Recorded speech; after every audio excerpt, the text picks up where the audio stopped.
go. Good evening. Good evening. Good evening, ladies and gentlemen. The mayor has called the meeting to order. Mayor Roscoe, Present. Councilmember Bracken, Present. Councilmember Kaplan, Here. Councilmember London,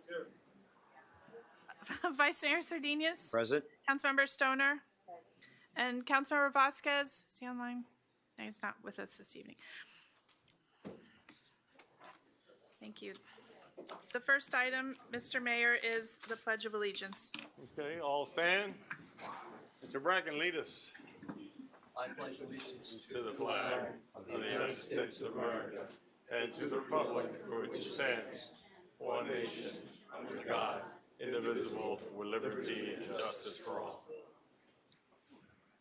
The next item is an invocation from Rabbi Avremel Caroline with Chabad of Key Biscayne. Good evening, Honorable Mayor, Vice Mayor, and esteemed members of the Council. Our meeting takes place as we approach in the Jewish calendar the holiday of Passover, in Hebrew Pesach, which will be celebrated next month. Passover is about freedom. We celebrate the liberation, the exodus of the Jewish people from slavery in Egypt, an event which is also considered the birth of the Jewish people. Freedom is the foundational principle of our country, something that we all celebrate and we're grateful for. While we're grateful to live in a free country where we aren't subject to tyranny or oppression, true freedom means more than that. It means more than having free circumstances. True freedom also means that we're free internally. In Hebrew, the word for ancient Egypt, where the Jewish nation was enslaved, is Mitzrayim. The meaning of the word Mitzrayim, aside from being the name of a country, Egypt, it means limitations and boundaries, constrictions. Being in Mitzrayim means being confined and limited, restricted from being true to ourselves and fully expressing who we are. And this can take place even if we aren't in literal slavery or literal oppression. We can be limited and held back by ourselves, by our own blockages, constraints, by our habits. We each have our own form of Mitzrayim, of limitations, from which we can challenge ourselves to be freed. And this message of Passover, of being true to ourselves and living fully free lives, is relevant to people of all backgrounds and at every stage of life. And how can we be truly free? We're taught that true freedom is only possible when we're dedicated to a cause that's larger than ourselves.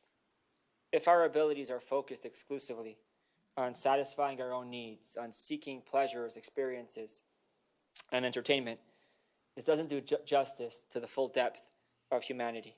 It doesn't allow us to be fully expressed. Ultimately, we each have a higher and deeper need, a need for purpose, a need to live a meaningful life that's part of a destiny that's greater than ourselves. And only if we give voice to that need can we be truly free. It's the individuals who give back, who are dedicated to improving the lives of those around them, such as the council members and all the members of the community who share this mission, which is what makes them truly free. With this in mind, please join me in prayer to the Almighty God that our community of Key Biscayne be blessed with health, prosperity, joy, and true freedom. May we each be blessed with the wisdom, the understanding to dedicate our time, energy, and resources to bringing growth and positive change to ourselves, to our families, to our communities, and ultimately to the world around us. And may our community be blessed that the group of individuals here this evening who were entrusted with the well-being and with the future of our community, may you each continue to lead and inspire positive change and bring blessings and true freedom to our community. And let us say amen. Amen. Amen. The Thank you, next Rabbi. item- The next item, Mr. Mayor, is brief comments by council. I wanted to, first of all, there was a wonderful event that took place on Sunday called Family Day. I wanted to give a huge shout out to It Takes a Village and all the volunteers that made it happen. We had my understanding was there were over 150 volunteers that helped put that event together.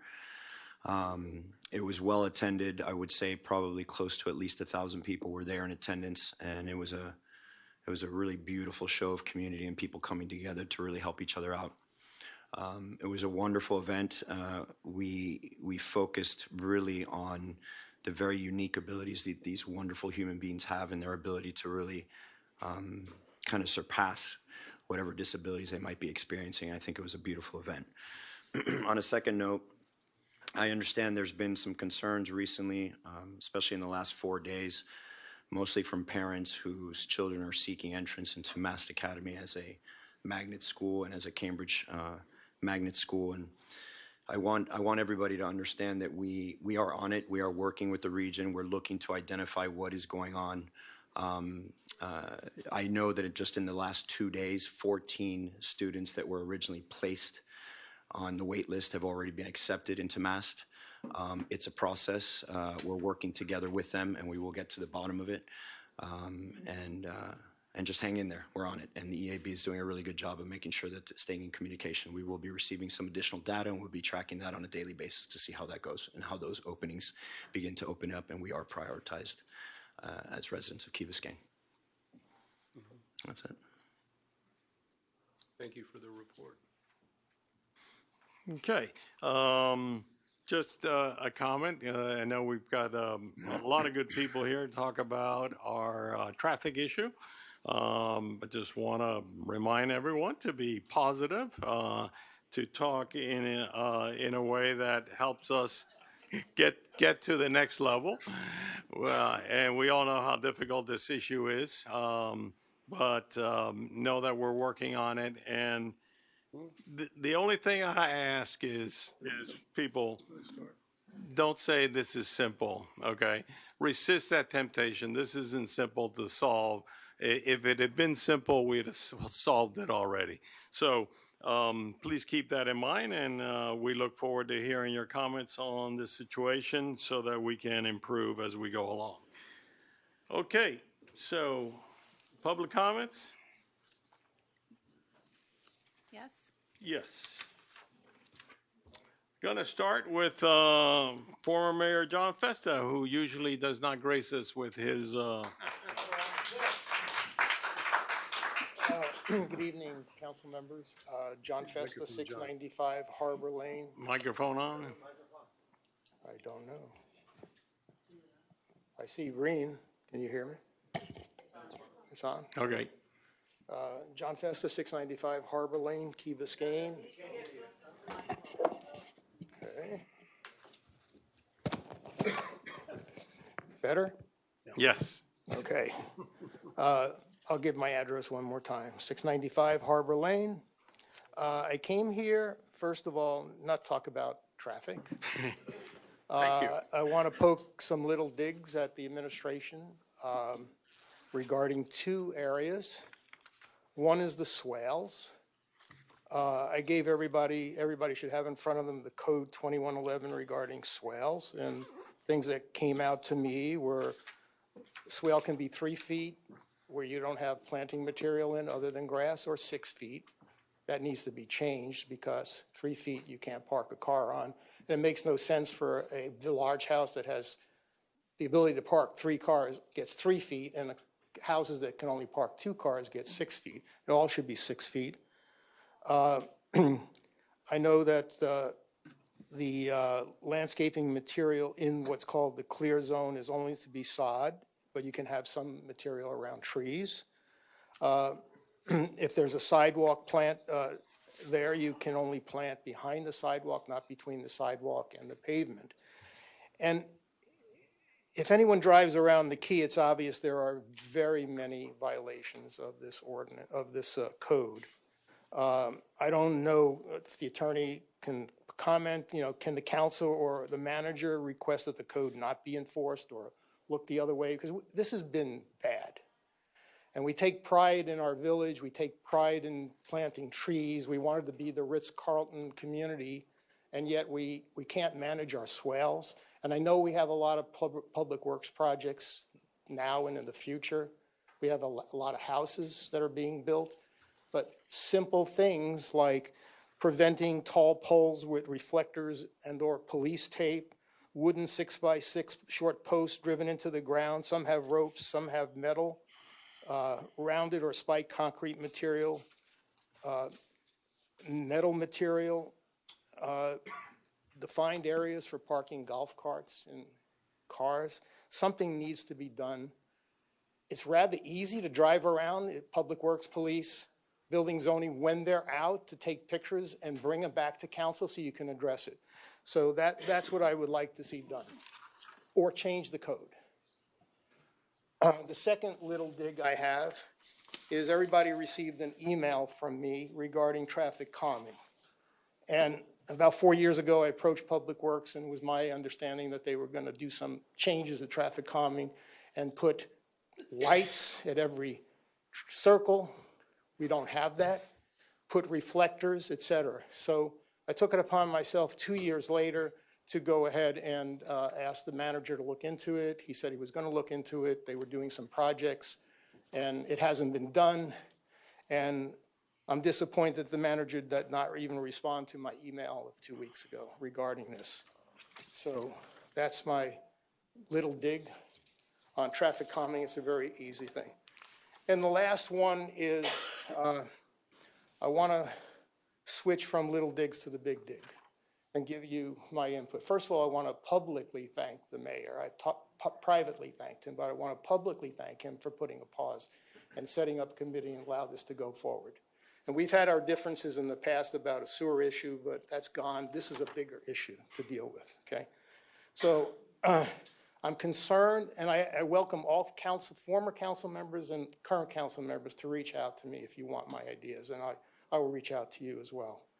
I'm concerned how it's going to be paid for, since I recently discovered that the village changed the methodology of paying for stormwater from a flat fee to basically a fee for riding on the roads, and an assessment based upon my home's impervious area, my benefit that I'm getting because I'm putting more water than somebody else, so I pay more.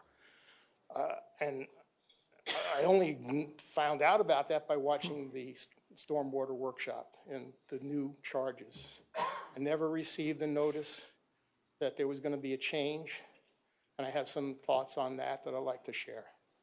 I see that you have to immediately solve 3 problems.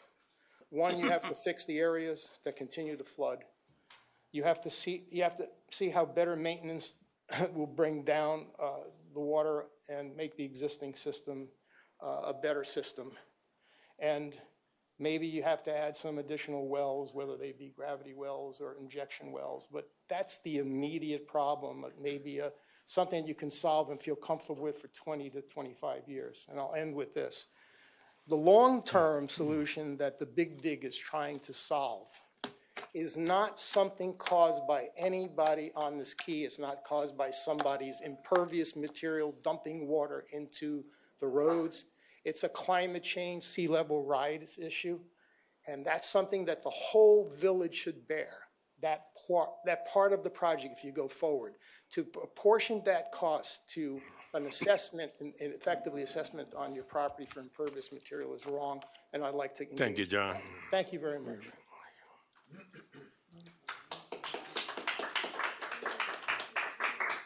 Ceci Sanchez.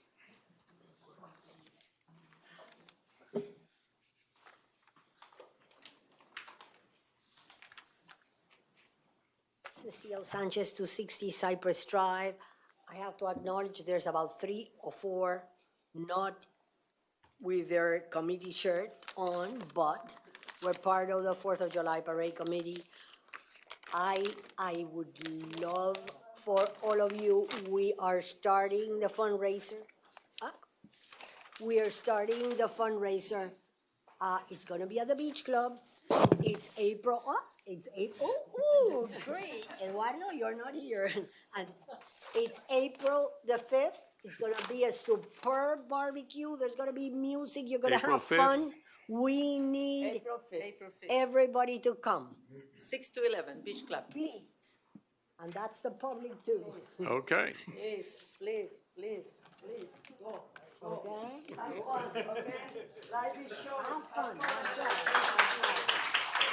That's right. All right. Then another, please. I like to save trees, Trees. not eliminate trees. Okay. Especially if I buy a tree for my house, I maybe have the right to kill it. I want to replace it for whatever reason, that I made a mistake, etc. But it hurts.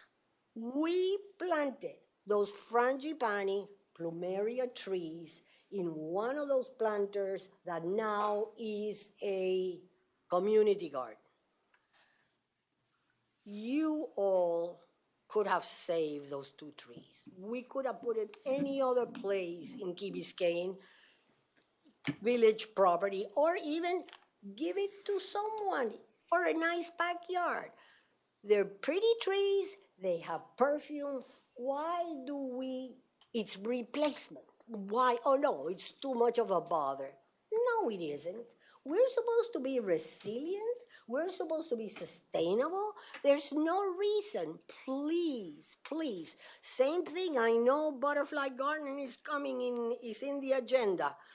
Please, Okay. look, we need to do better. Help us. Thank you. You're welcome. All right.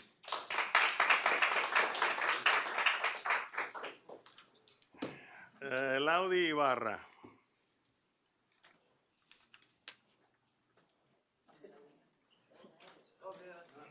Hi, Laudi Ibarra, 482 Fernwood Road. I'm here to speak about the traffic. I know a lot of people would say, let's ban these events, let's get over them, but I know that that's what they live on, like Virginia Key, that's where they make the most money out of. So one of the suggestions or solution that I was coming up with, and I hope you guys can support us, is maybe try to help Bill Bax and Crandon Park to close a little bit earlier during when they have these events, and try to let the people out before, so the congestion doesn't come very heavy when these events come up. Let me know if you guys I can help out or gather or something. We can go to Miami-Dade, because I know this doesn't depend on you, but I think that you guys can give us support, and we can help you out as a community to go in Miami-Dade and come up with these solutions. Thank you. Thank you, Laudi.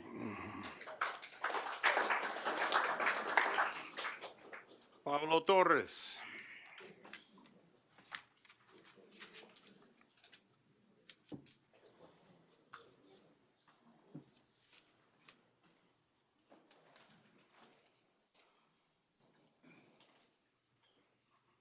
Pablo Torrance, 1111 Crandon Boulevard, apartment C602. I'm concerned, like everybody else, with the traffic situation. My concerns are the following. Why can't we have like a checks and balances with the capacity at Virginia Key or the Marine Stadium, so that, you know, the residents are not caught by surprise with the amount of vehicles and people coming into the village and everything else. My second suggestion is real-life traffic cameras along the Rickenbacker or the county road, so that, you know, people can access it and determine if do we go out, when do we come back, and not be stuck in traffic for 2, 3, 4 hours. I mean, that's crazy. And for any major events, obviously, helicopter or boats on standby, because it's very concerning when you have a state trooper, you know, clearing the way and the ambulance coming through, or ambulances going the opposite way. Can you imagine if we have a situation of multiple victims? You know, that's gonna be kind of crazy.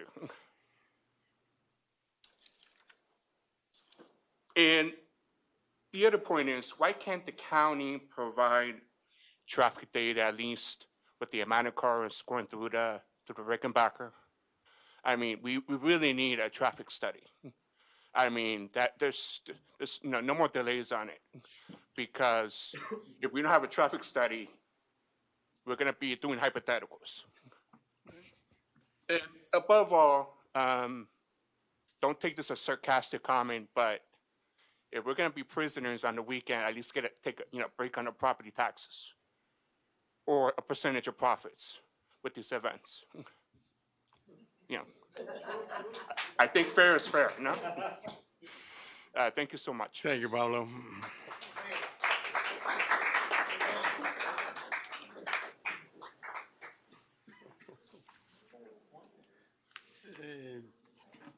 Marcos Lepre.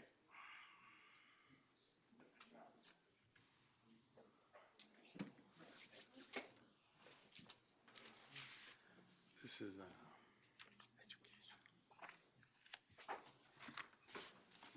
I don't know which one.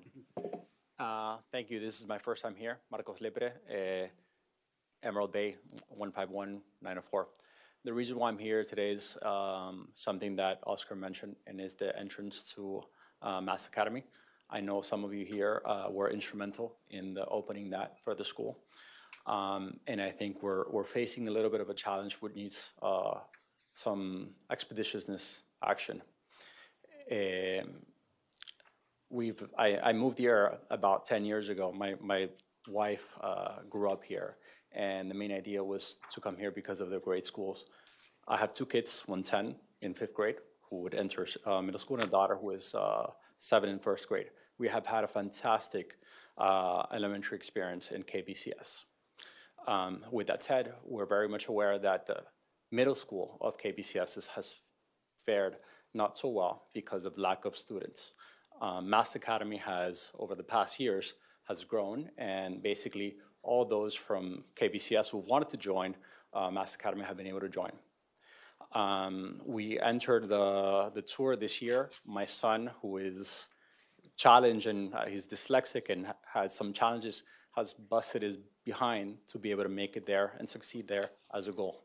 We went to the tour, and we thought we would have the same chances as all the other kids behind them.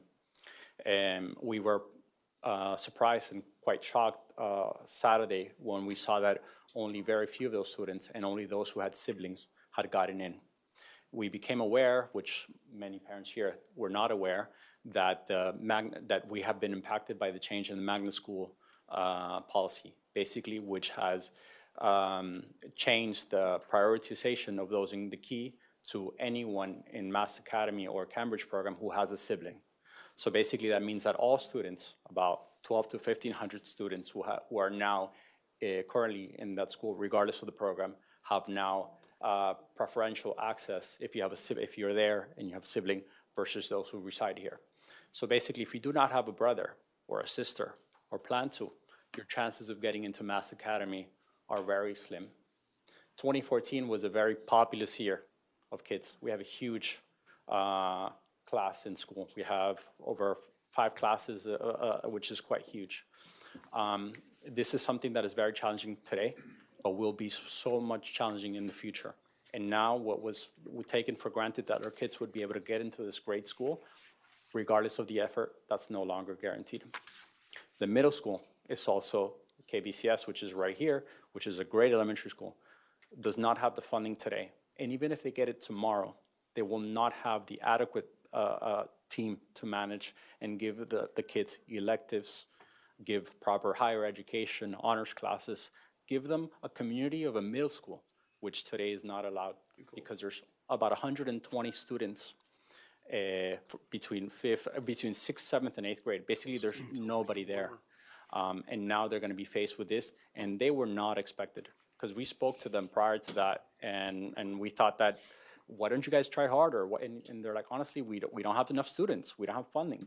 And right now, my 1st grader who is there, which they do have the funding, experienced a teacher resigned.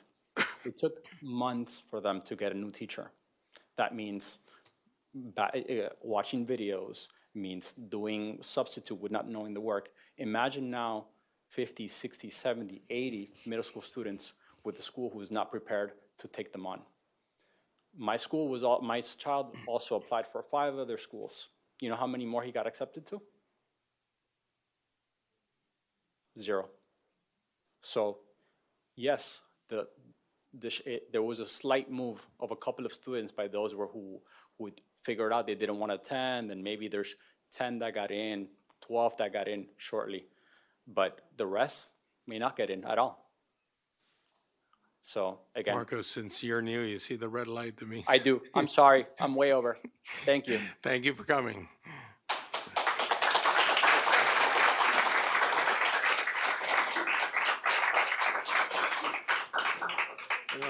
Luis de la Cruz. Good afternoon, Mr. Mayor, Mr. Manager, council members. Luis de la Cruz, 640 Allendale. So I have a lot to say about the causeway, but I'm going to spare you. The one thing I am going to say, though, is that one of the problems that we have and why so many people are, are concerned is because we had a meeting, I think it was in September or October, workshop where we saw some things that weren't right with our proposed plan for Miami-Dade County's Virginia Key Master Plan. And at that point, we were promised that they were going to be worked on and it was going to come back to us. There was a scheduled meeting in December of last year. That was postponed at the last moment, last week. And then that was postponed until a meeting in January. And then that meeting in January was postponed and never had. So here we are in March, and the causeway has been this bad for years. It wasn't worse the last couple of weeks. It's been just as bad for years, okay? So we just forget about it until it happens again, all right? More important than anything else is that you need to keep us informed. You need to get everybody here, everybody who's outside, the newspapers, everybody. We need to know what's going on. We need to know that you're working with something. Today I saw that big long letter that, with all due respect, Mr. Manager, it basically says that we're nowhere closer to a solution than we were last year. And that's very concerning to us, and I know how hard it is. It's super hard. I spoke to a council member today who told me that the only way we're going to fix this is by us getting together and going and trying to influence the county commissioners. Well, guess what? Today I got also, just before I got your letter, I got a letter from our county mayor telling us that she was asking every one of her departments to reduce by 10% their employees.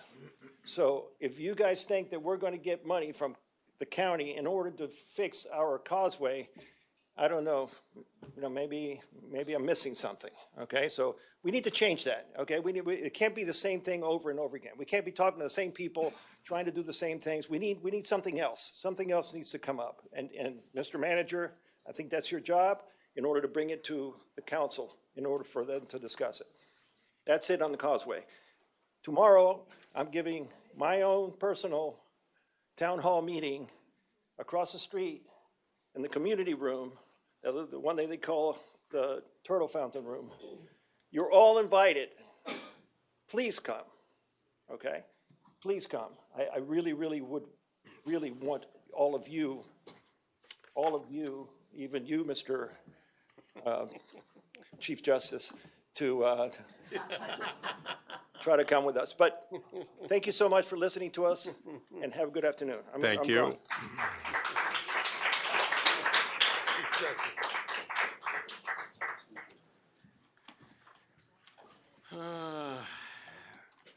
Julieta Suarez Lepre.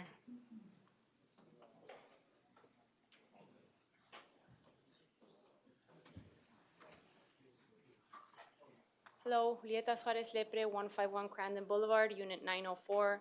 I know my husband was up here and we were speaking about the same topic regarding the mass acceptance. So I'm going to try to summarize it as best as I can, but I'm here in representing all my fellow KB resident parents that were all here with the same concern. Before addressing the issue, I want to take a moment and acknowledge and thank Frank Kaplan and those who were all here and were instrumental in coming to this agreement with MASS back over 10 years ago. We really appreciate the hard work you have done, and we really need your help at this moment, because this is something that is going to affect us not only today, but we don't want this to happen for the next couple of years, for the next parents that are at KB K-8 or St. Agnes or other schools outside of the island, but for KB residents. MASS should be our school. And I know that you worked hard for it, and we're asking for all your collaboration to help us with this right now. There's a few things that we want to make sure that we ask for your help. One is the proof of the KB residency. We understand that there were over 450 residents, KB residents, that applied to Mass, which the numbers just don't simply add up to us.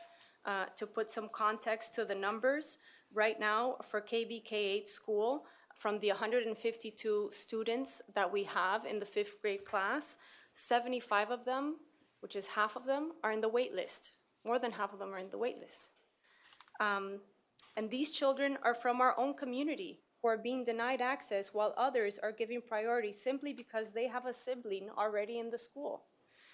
And the other problem is we were not made aware of this change in the policy. And had we been made aware of this change, we would have planned differently. We would have made other plans. We were assured from other parents over the years, don't worry, your kid's gonna get in, just wait, the list moves and whatnot. But it's extremely frustrating and stressful to not know where your kid is gonna be next year. And we came to Key Biscayne precisely for this, for the education that we can give our kids here. And we can't provide that education at our current school, so that's why we go to Mast, because we really love the school, we love the education that we can give our kids there. So we really ask for your help in helping us prioritize the needs of this community. If Key Biscayne families struggle to access the very schools that serve our village, it weakens the bond between our community and our educational institutions. I urge the Village Council to engage in discussions with the school administration and advocate for a more balanced policy, one that preserves a fair sibling preference while ensuring that Key Biscayne students are not unfairly disadvantaged. Furthermore, there must be transparency in policy changes so that families can make informed decisions about their children's education. Our children's education is a priority, and we must take action to protect their opportunities. Thank you, Thank you. Julieta. Thank you.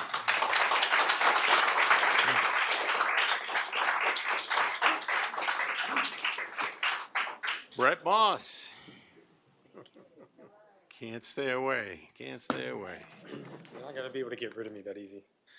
I'm Brett Moss, 152 West Masta Drive. I'm gonna speak about 3 items. One is on the Mass Academy. My son is one of the kids on the wait list.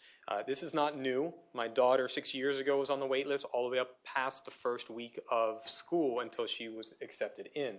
However, it seems unusual with the numbers that are coming in of how many people are waitlisted this time. It doesn't, as I said, it doesn't add up.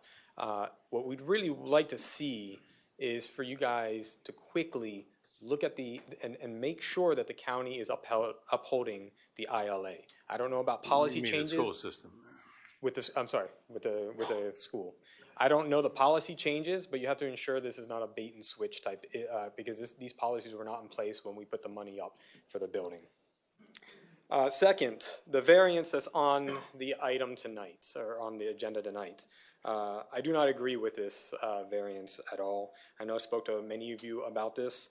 Only one that I could agree with, that looking at it, is the rear lot elevation increase.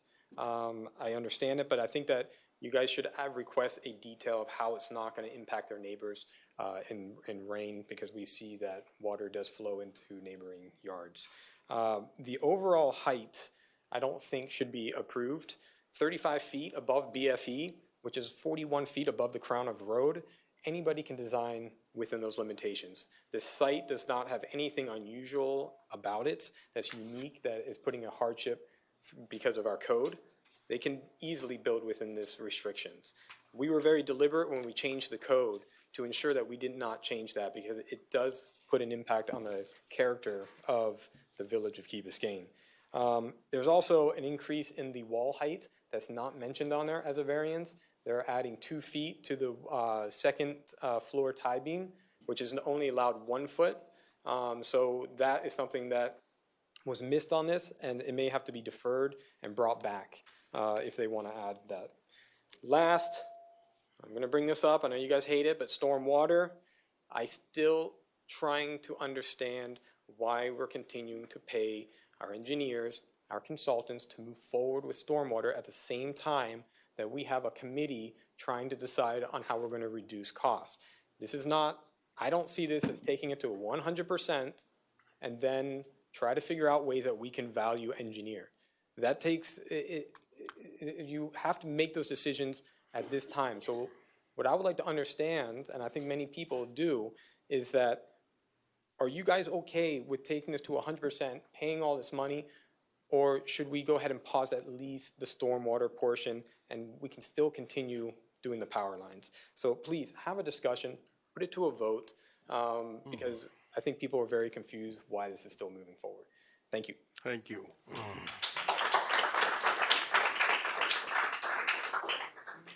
Manuel, I thought it was Manny, Manny Cambo. Yeah, I was born Manuel, and my middle name is Angel, so I know you guys disagree, but I fooled my mom from the get-go. 800 Crandon Boulevard, Manuel Cambo. I'm a little taken aback by the traffic's getting worse and worse and worse. Obviously, I shared a video that I did 2 hours before going to a hockey game. It went viral. It's really bad. We're all going to die back here one day, sitting in an ambulance or just having, in my case, I suffered strokes at 3 in the morning. I imagine being stuck in traffic on my way to the hospital. It could be me. It could be, still could be me. I really am taken aback. I mean, I really am taken aback how, we're a city and we only have you guys to take on the state, to take on the county. I think it's pretty accurate to say that there's a single road to a state park. There's a statute in the state of Florida, Statute 335, and then there's many clauses where exceptions can be made for the state to fund and finance the expansion of the Rickenbacker Causeway, even though it's not a state highway. But I-95 is, and there's the access to the Rickenbacker Causeway. I have no idea why we can't be litigants to the state of Florida, either to join forces with them, to buy the causeway if we have to, for them to take over the causeway if they have to. But we're in crisis mode here. This is really bad. And it's just so fitting that when I did a part one video, which I couldn't have actually figured this out on my own, I just got stuck at Golden Hog, and I couldn't get out because the St. Agnes was letting out, the community center was letting out, and the kids were being let out, and from Mast. And you can see that we're stuck in here. And we've been calling this idea for the Harbor-Crandon Circle that needs to be added to this plan. And I gave you guys ideas, not one of you replied. Nobody replied. Personal email, so I'm not under the sunshine law. And nobody cares. Nobody cares. Here we're now complaining about Mast, which you can imagine, Mayor Kaplan, I was against putting 5th, 6th, 7th, and 8th at Mast Academy because I feared this. 10 years later, here we are. Waiting list, chaos, the county reneging on the deal. All that was 10 years ago. I find it fitting that the parents are here and I'm here. And I haven't been here in 10 years. And all this is really taking us aback because we didn't incorporate to be sitting on our hands. We didn't incorporate so that these people could run right over us. I just can't believe that we can't not be friends with the county and tell them, look, you're doing us wrong. Why can't we fight back? Why can't we take over the causeway? Why can't we solicit the state of Florida to fund a single road to a state park? It's in the law. Now, there's an exception, yeah, because it's not an in-road. It's not a road inside the state park. But that's the exception here. Rickenbacker Causeway is a single road to a state park. And guess what? Sooner or later, real estate values here are going to be detrimental. It's going to be detrimental.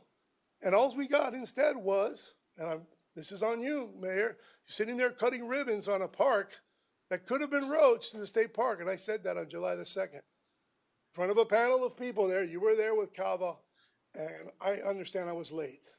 And quite frankly, I was very happy that you had been involved in getting rid of the Australian pines all those years. But it ended up becoming a park when it could have been roads to the expressway to get us out of here when we leave the key.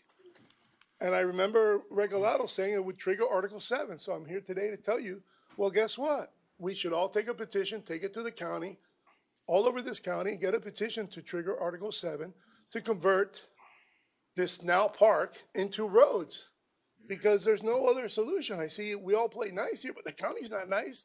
The state of Florida's not gonna be nice with you, and Okay. we only have you guys. All right, Manny. Thank you. Last point, the traffic issues that occurred here during a concert cost me $7,000 because I had to close the store 4 hours early so my employees can get home. When I talk about the circle, now we're talking about power, and the power needs to be put under the ground for the commerce so that when there's no power in Key Biscayne, people can still get their services in the commercial sector. Okay. It all comes together, and it's costing this town money. And I'm really annoyed because I just see, with the exception of the two new council members, I don't have a complaint yet. But come on, man, do something. Thank you, Manny.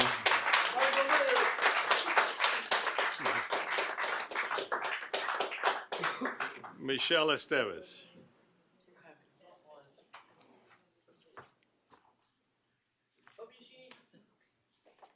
Good evening, Michelle Esteves, 425 Grape Tree Drive. Good evening, Mr. Mayor, council members, Mr. Manager.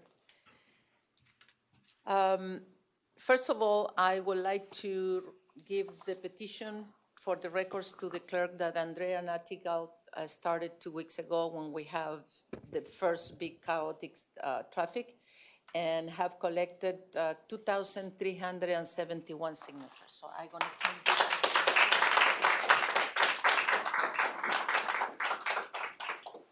She asked me to deliver the petition because she have a planned trip out of the country. And I'm here to speak about the traffic. Mr. Manager, thank you for the 3-page letter that you sent, an explanation about the traffic. I really appreciate it. Personally, I am not here to protest or anything or argue. I'm here on behalf of Andrea and a lot of the residents to ask you that let's work together. Mayor Rasco, you said in your opening remarks in reference to the traffic that that's what we need to do. But the problem is that when we have these problems in the past, we address it and we stop. Like Luis said, we forget about it. I think that it's time that we don't. We have to keep reminding to each other that enough is enough. We cannot be any more hostages. We have to stop. And I think that it has become a nightmare. It's not a congestion of traffic. It's not only for us, for Key Biscayne. It's for people of Dade County that come to the beach. So this needs to be addressed at every single level. Yep. City of Miami have to understand that they can have their events on their property between the Causeway until Bearcat Bridge. From the Bearcat Bridge to the entrance to the village is Crandon Park. And then we have the State Park. So we are at the middle, but nobody put attention to us. We had become not important to everyone, and that's have to stop. Enough is enough. About safety, okay, I spoke with the fire chief. I commend the fire chief because I want the residents to know that there is a plan. 2 Sundays ago, I was coming into the island at 7:45 p.m. and the fire rescue was going up the bridge with the traffic that was stopped completely.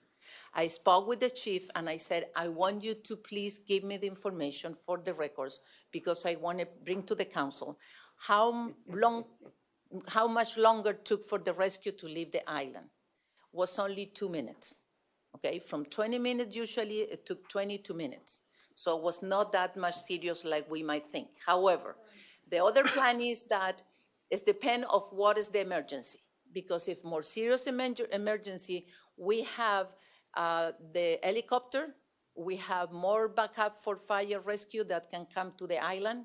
And of course, if they gotta leave the island, if we have something big, they're gonna use the outbound lane to use like they have done in the past when they have serious patient to take with escorting by the police.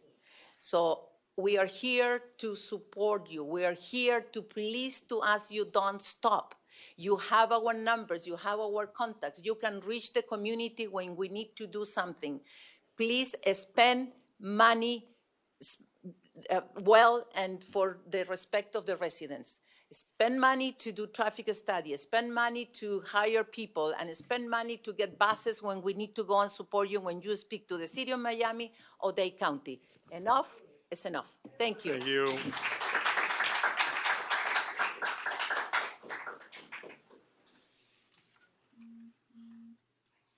Jackie Kellogg.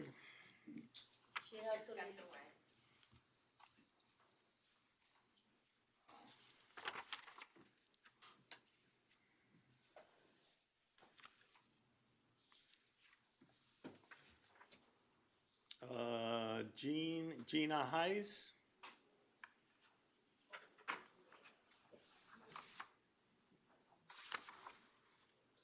Jackie Kellogg gave me her 3 minutes. If you want me to speak, I'll go fast.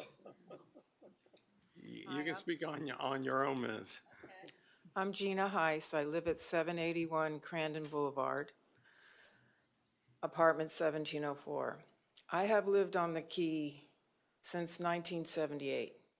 I remember when there was a drawbridge. Yep. Okay, I've been here that long. And when we had emergencies, we had a helicopter service. I have a husband that's had 1 heart attack. And I'm very concerned whether we should stay on the Key, because getting an ambulance off the Key when there's just beach traffic, needless to say, we were all upset about the concert traffic.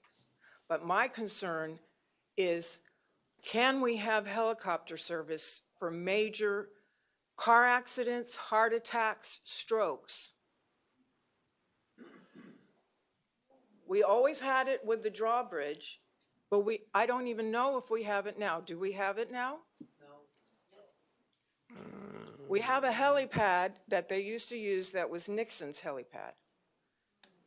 Now with the traffic, to get off the Key, when you have a heart attack, what are you going to do? You can land. You can land on. You can land in the Village Yes. Green, but you have to get to it from the Ocean Club. And when we were trying to go out, that night we were going to have dinner at La Scala. Fernwood was backed up. Harbor was backed up. How are we going to get to the Village Green? How are we going to get to a helicopter there? I've been here a long time. I know there's beachgoers. When we have beautiful, calm waters, they come. But my concern, because of my husband, and I know there's a lot of senior citizens here, what do we do when we have a major emergency and taking a half an hour to get off the Key is not going to do it because of the traffic, if you can make it in a half an hour. So I'm begging you all to consider reaching out for fire rescue and the county to provide us emergency helicopter service for our residents. And I hope something will be done. Thank you very much. Thank you. Appreciate it.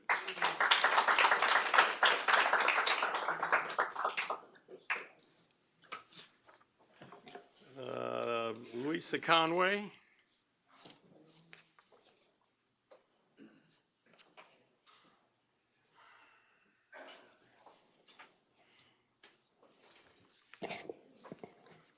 Good evening, Council. I tried to be positive, but Your name I'm and here to address. express. Louisa Conway, 151 Crandon. I'm here to express my frustration and anger regarding the total lack of respect by the county and city of Miami for our use of the Rickenbacker. I am extremely disappointed that Manager Williamson, who claims to be collaborating in your letter with the county, city, and FDOT, you have no MOT in place for Key Biscayne during events on Virginia Key. Instead, we residents who have urged, begged, and demanded a dedicated lane for Key Biscayne have been 100% ignored by you, by the manager, by the county, and the city. We are the ones inconvenienced, sitting in traffic for hours trying to either exit or enter the island during these events.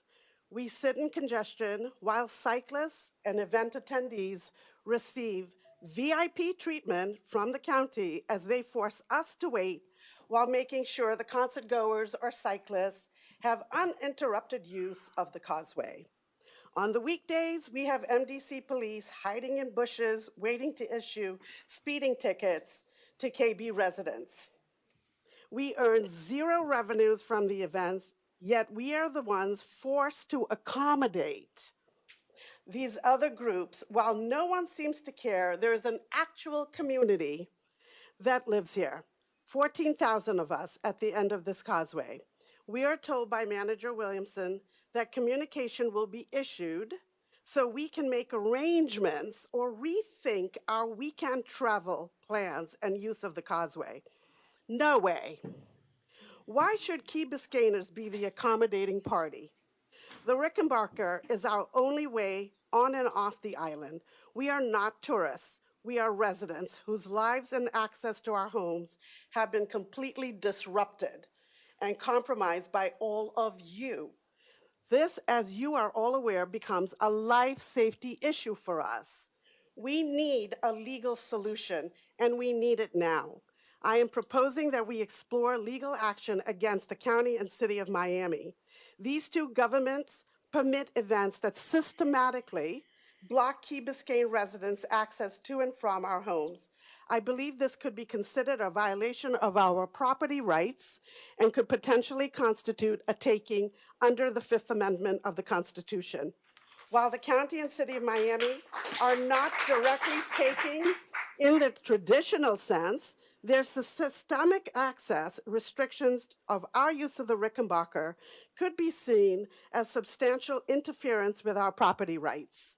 And we need to challenge this legal argument in court. Another possible legal angle was recommended by Greg Rosen in The Islander about the creations of a nuisance tort. We have possible legal remedies that need to be explored immediately because the city of Miami is not backing down. They have Mayor Suarez intends to maximize his revenues by using Virginia Key assets, like the renovation of Marine Stadium. The county controls the Rickenbacker, but has not interceded on our behalf, and we pay them $45 million a year for this nightmare, and has allowed the city to hog the causeway so they can maximize their revenues while we maximize wasted hours sitting in traffic. Legal action speaks louder than words. The only way we can force these two governments to negotiate a resolution or formalize an agreement is to go to court. Luisa. Your duty is to serve and protect us, and you seem incapable of resolving this issue for us. Your manager simply can't safeguard our use of the Rickenbacker.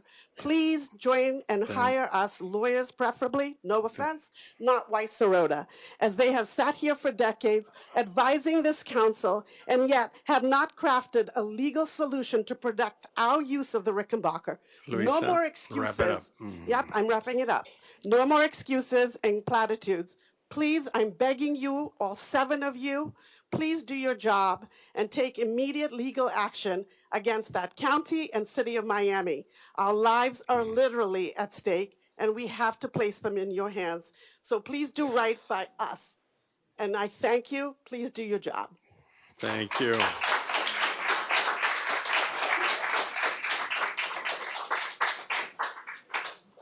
Steve Simon.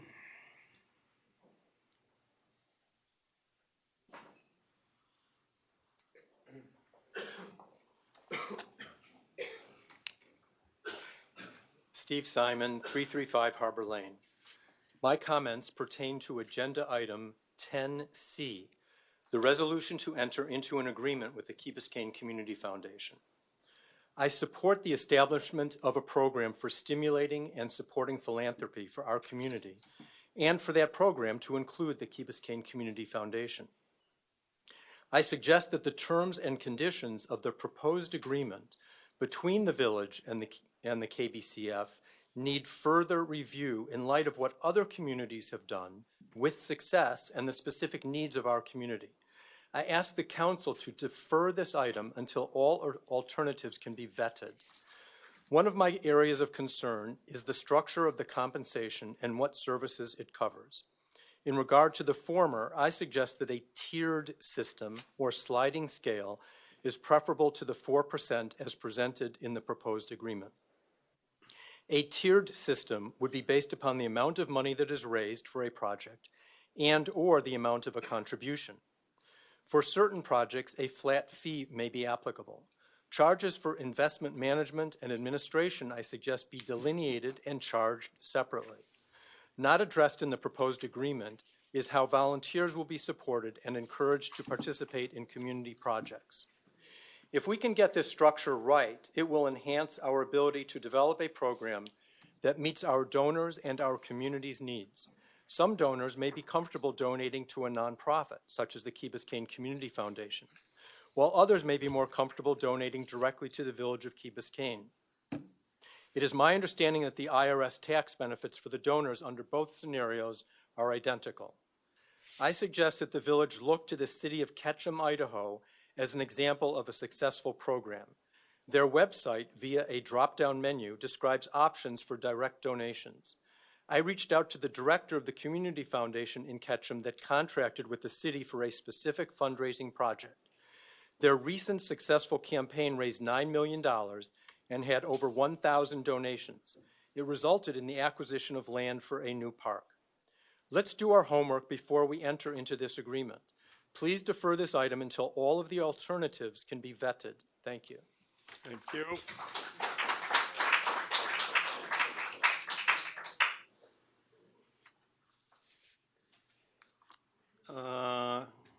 Rafaela Piazzesi. Hi, Rafaela Piazzesi, 721 Crandon Boulevard. I'm here to talk about the mass acceptance as well. I've been living in the Key for almost 13 years. Was really excited when this agreement happened and mass started being an opportunity for the children in the island. And now my first son is about to go in and priorities have changed. We've been supporting the school for a long time to get this amazing opportunity in education. And now siblings of students that are not even part of the program in middle school are getting a priority. We need to understand why this priority changed, why siblings of students in another program like Maritime High School or Cambridge High School, that is a different program, are getting a priority for the middle school program. None other magnet does that. None other magnet offers priority from another program to siblings in a different program. We need to find out why this priority changed, why residents are not given the same opportunities that were promised, and what are we supposed to do with our kids? Now seats, instead of being 150, are being reduced, and we have more than 150 kids trying to get into that program, and now residents are not given the opportunity that they were promised when this program started. So I really hope that you can help us find a solution and the great education that was promised for our kids. Thank you. Thank you.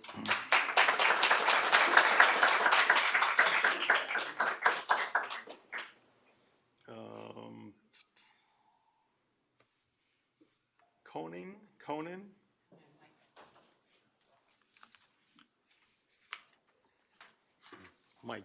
Micah Conan. Hi, Micah Conan, 25-year resident, seasonal resident. And now your more, address? I'm sorry. Excuse me? Your address? 781 Crandon Boulevard, apartment 1603. Thank you. I believe that it's been established that there is a traffic problem, so I'm going to eliminate all that from my discussion. But I actually want to make more of a solution. There's certain companies like one in Switzerland that's called the Rega, which is a specialty rescue service. So, but when you were discussing earlier, Mayor, that if you get a helicopter to the Key, and by the time you get it to the Key, establish it here physically to get it back onto the mainland in a proper hospital or a roof landing pad, most likely that critical person will probably not be alive anymore. So I would suggest the mayor and the council take a look at what systems are working, and I wanted to bring you a solution rather than continue the discussion that's already been established that there is a traffic problem. Thank you. Thank you very much. Appreciate that.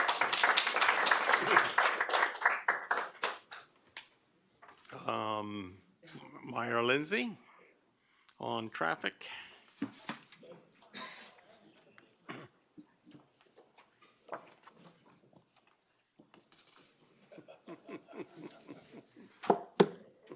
Clearly, we're at a breaking point, and I know it's not Your name and easy. address, sorry. Myra Pena Lindsay, 365 Westwood Drive, Key Biscayne. As I said, we're at a breaking point. If you follow the different chats, so whether it's Nextdoor, what have you, we have a traffic problem. We've had a traffic problem for a long time, but it's hit a crisis. We have situations in the last couple of weeks where multiple residents have been trying to get to emergency rooms, been trying to get to medical care, to be stuck in traffic. That's disconcerting. I know it's not easy. I know you all serve as volunteers and you have everyone's best interest at mind, but this is critical. It needs to be addressed. We've had this issue before. We did litigate. We've had different measures of how to deal with it. There are tools that you have at your disposal that I urge you to use.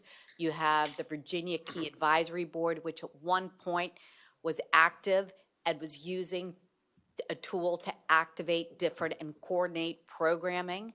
When we had the boat show, City of Miami was forced to use a traffic plan that adequately took people off the road and tried to reduce problems.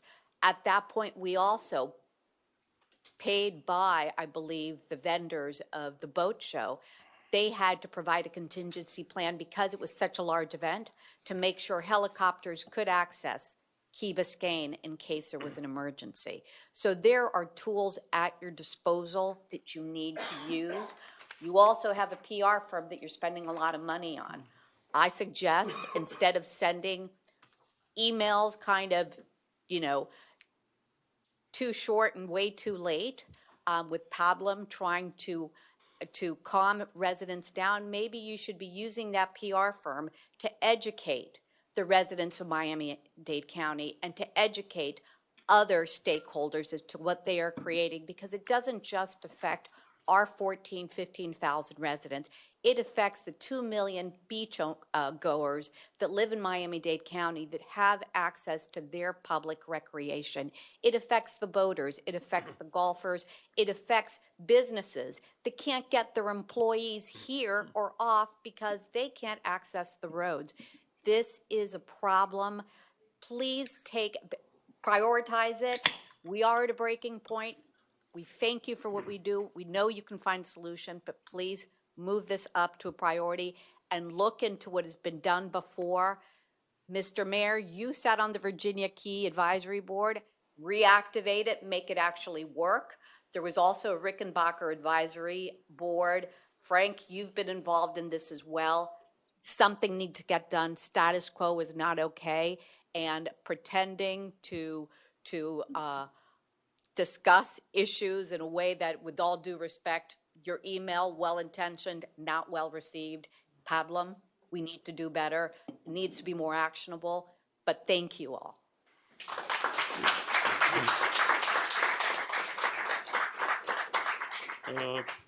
Tony Winton.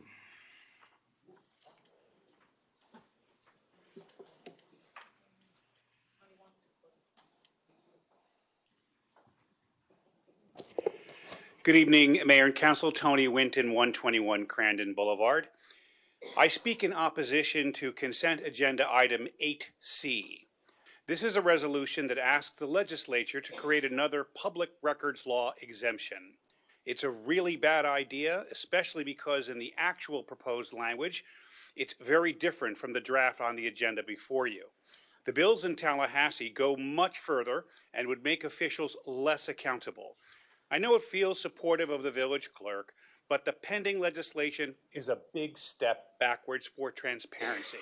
Don't endorse it. Senate Bill 268 and House Bill 789 would hide the addresses of elected officials from the public, information that has been public record for decades. It is deeply flawed legislation. First, residents would not even know if a politician lived in their district, which is just insane. Second, it would open the door to corruption and grift because it would create an off-the-books secret property registry that would cover not only elected officials, but their families. Want a real example? Last year, the city attorney in Miami left her job after it was learned her husband was the owner of a property that was the subject of a lawsuit. WLRN, our coverage partner, helped write that important story, but what if the fact of family ownership had been hidden? In a democracy, the people have a right to know. Politicians might not like protest, but that's a cherished First Amendment protection. Hiding the address of a county commissioner, a state representative, or even a council member is just plain anti-democratic. The village can fairly regulate protests without erasing citizen rights. This is not a time for less transparency in government. Florida voters changed the Constitution to demand open records and meetings with very limited exceptions. The Florida First Amendment Foundation is asking for the defeat of these bills for precisely this reason. There is no demonstrated need, either here in Key Biscayne or statewide, just a lot of hypothetical what-ifs. This week, as it happens, is Sunshine Week, a nonpartisan collaboration among groups in journalism, civic groups, education, and private sectors that shines a light on the importance of public records and open government. So what's a better course? Instead, the council should urge passage of a bill by Senator Russo, Senate Bill 1434, which restores public records accountability. That bill would strengthen Florida's public records laws by ensuring prompt responses, prohibiting excessive fees, and introducing penalties for agencies that fail to comply. It would be an essential first step in fixing Florida's broken public records system. Please take item 8C off the consent agenda and reject it, and instead support transparency and accountability. Thank you. Thank you.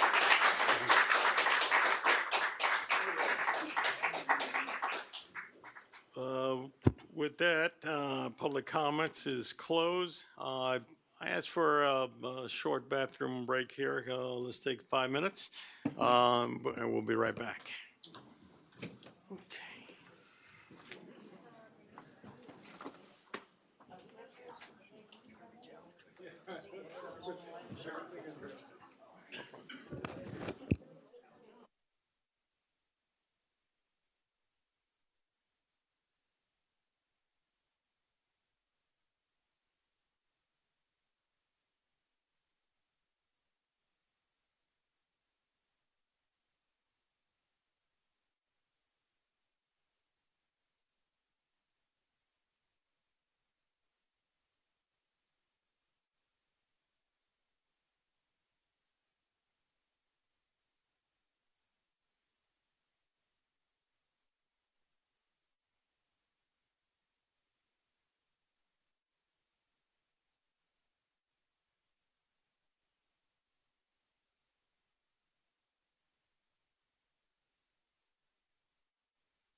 woman, you're moving. Come on, move. Move, you're late. I'm not here early. Leave me the fucking room, will you, PJ? Come on, you're late, you're late. Not here early. Councilmember. The next item, Mr. Mayor, is the agenda approval. Sorry? The next item is the agenda approval, deferrals, additions, deletions, substitutions, and withdrawals. Okay. Before we go there, let's just spend, a very short period of time because we do have to get through our agenda.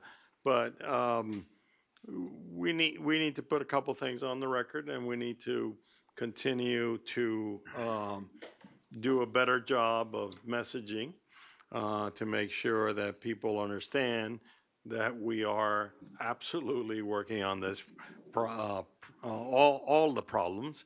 And as you notice, all the problems dealt with other entities. So, people seem to think that that's easy for us to solve, but it's not. It's complex, and we're working on it.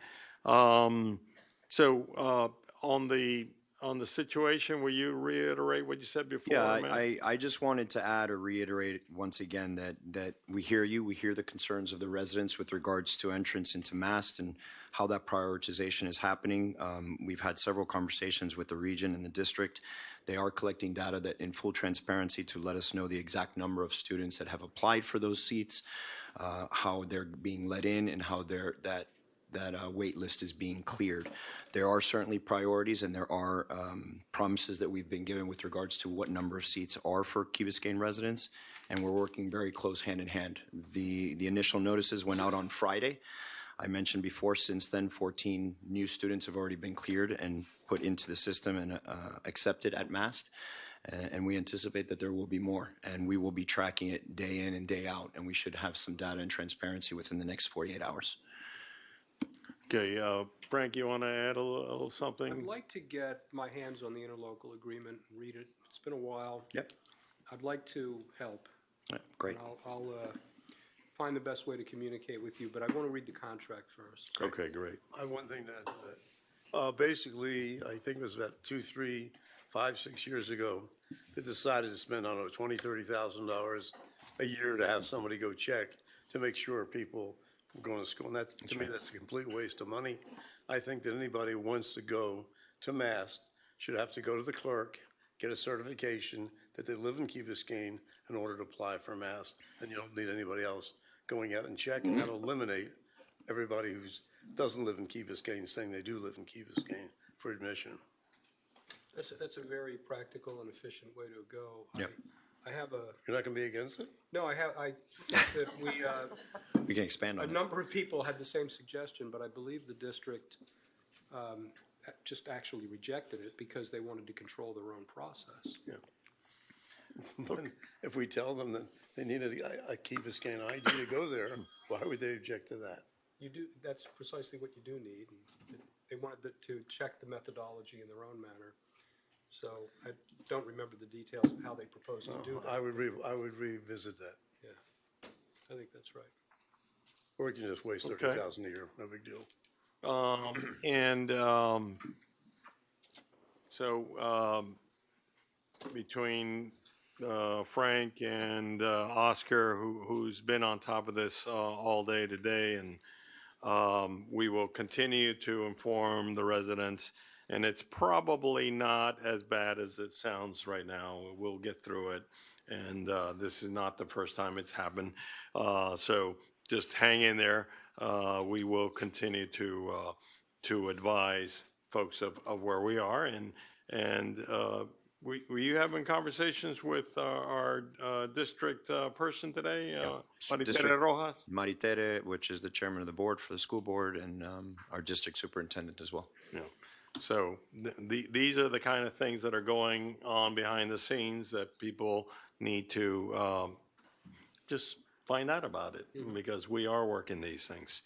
And then one more before we go on to our agenda.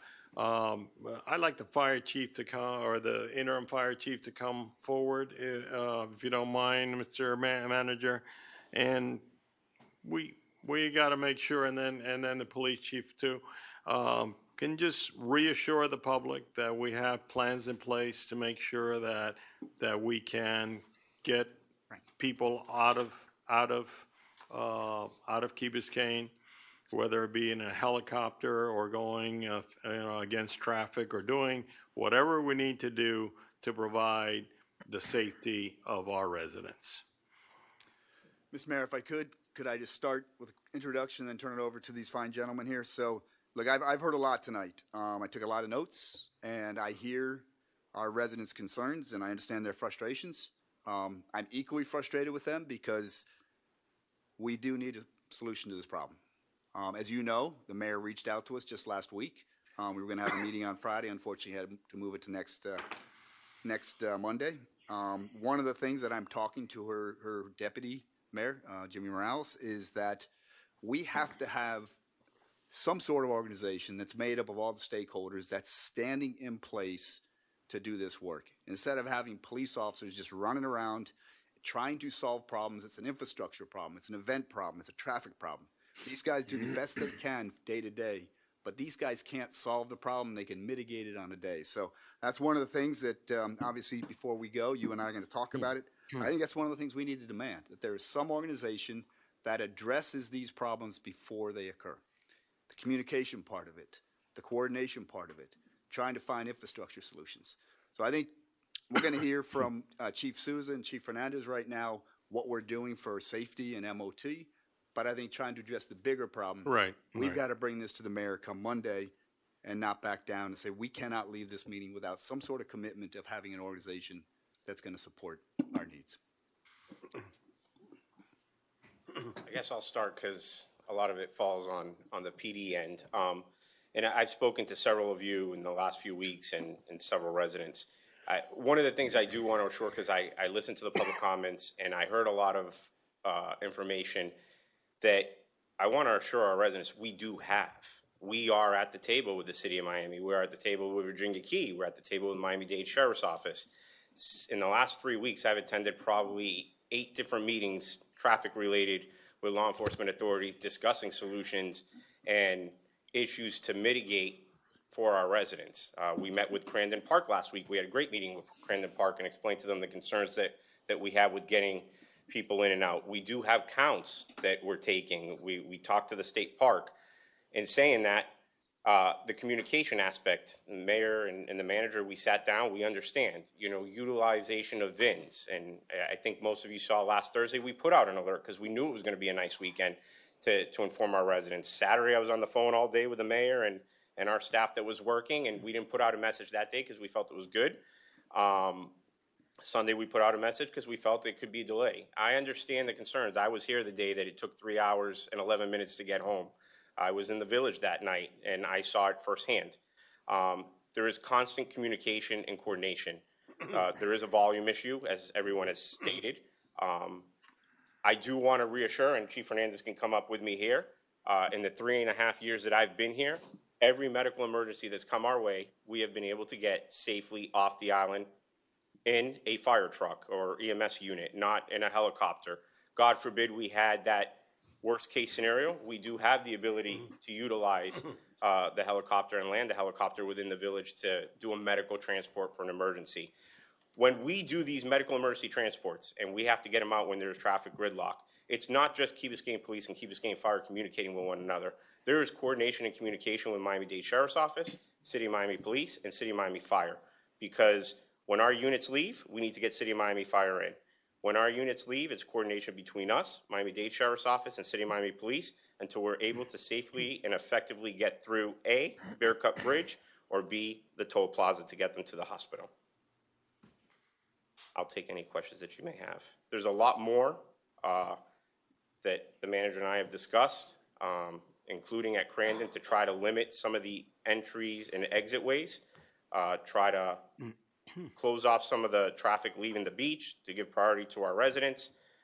So there's several conversations being had without infrastructure change to see if it's plausible or feasible. Okay. I saw somebody had a recommendation, sort of made sense. I thought it did. Instead of making left turns, you come in, you want to come all the way around the circle at the end and go back. Would that really help? So we did that.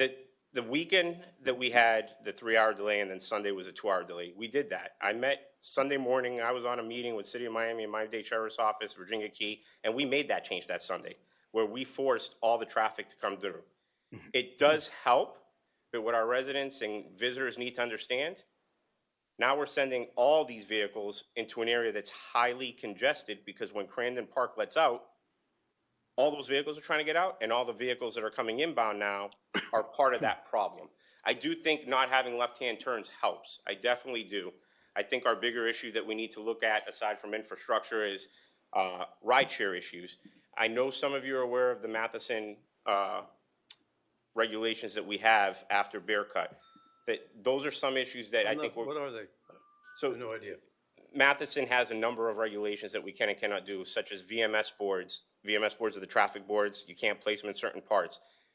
Events can't sublease from Crandon Park to buy out parking spots as a viable solution or use it as a rideshare solution because it's not a Crandon Park event. These are things that I believe would help alleviate a lot of our concerns in the village and out on the causeway. So there's a number of factors that we're looking at. I understand the frustration. I sat in it. I sympathize with it. We do it every day coming to and from work, and we recognize our residents' frustrations. But the main point that we want to get out here is safety is paramount to Chief Fernandez, Chief Lang, myself, the manager. We can get you out. Frank, so let's assume we had someone came up earlier and they said that they live in the Ocean Club and they were concerned that their husband would get stuck because they can't get down Crandon, they can't get down Fernwood. How would they get from the Ocean Club to the Village Green to land a helicopter in the event that would be required? So that seems like a pretty reasonable question. So we have ATV vehicles at the police department. Okay. We have golf carts. Where there's a will, there's a way, and I've seen it done. Our police officers are highly trained, not as trained as our fire officers in first aid and life safety measures. I don't think it's a secret when you see a police officer today, they're almost like a combat medic. And I think so we could get that person down the elevator at the Ocean Club, onto the beach, get him an ATV, haul him down the beach, get him off somewhere, and then get him to the helicopter. If we need to get someone help, we will find a way to get them help. But fire rescue can get inside of Correct. Ocean Club. Yeah, but I think what I was talking about. His concern is if the there's physical gridlock. road is blocked because there's gridlock. Maybe doing a mock trial of this, okay, to give people the assurances that we could actually do it in the event that it really had to happen. So we would put on maybe just the exercise to go through and say, okay, somebody's at the Ocean Club, they're on the 20th floor. How do we get them out of there, assuming that the roads are locked? Just to give the confidence to the community that I'm not questioning your ability to do anything. I'm just saying, go through the exercise. Maybe it's worthwhile. Just as a conversation point. Yeah. I have 2 points. One we talked about earlier today that has been brought up by others, and I think it's worth exploring. And you may think it may provide some relief if we could try staggering exits from the parks to prevent the actual clogging of the roadway. I think that's worth trying. I don't know in your professional opinion if you think that would help, but. So we have had that discussion. I brought it up last week at our meeting with Crandon Park. It's something that we've discussed. It's something that we're exploring. As the mayor and everyone has said, I know that our residents are frustrated and they don't want to hear that this is complex, but it is complex. It's 3 jurisdictions, it's 3 municipalities, it's 3 different law enforcement agencies, and trying to find the solution for everybody that's right and just. And I'm not going to sit here and say I have all the answers. What I can assure everyone is it's something that we are consistently talking about and haven't stopped talking about. Okay, and my other question is, are you saying that if there's a medical emergency, regardless of the immediacy of it, that what the residents have to do is call 911 or get the ambulance? That's what we have to do? If we have traffic concerns and a resident can't get off and it's a life or death emergency, but that's they need to call 911. Yeah, that's the problem. The problem is if you have a broken arm or if you have if you're bleeding but you're not going to die but you're bleeding profusely, or if you're bleeding profusely, with all due respect, council member, that is a call that we should be handling. And driving to a hospital on a normal day from Key Biscayne to Mercy Hospital is still 15, 20 minutes. Okay, no, I understand it, but there are a lot, and I'm not challenging you, I'm trying to understand and disseminate what we're supposed to do to have a level of comfort and not have to live with the anxiety that if something happens, you know, if you have a burn, there are a lot of medical emergencies you have to go to the hospital for, but they're not life and death emergencies. And I know from my own experience, as I told you, the ride to the hospital, the ambulance was $1,000, you know? So it's the expense and it's also time. So is there a way to get a police escort to get you to the hospital without having to go to through ambulance? Not unless it's Life the and first death? responder vehicle, life or death. So Nancy, let's assume somebody burnt themselves really bad, right?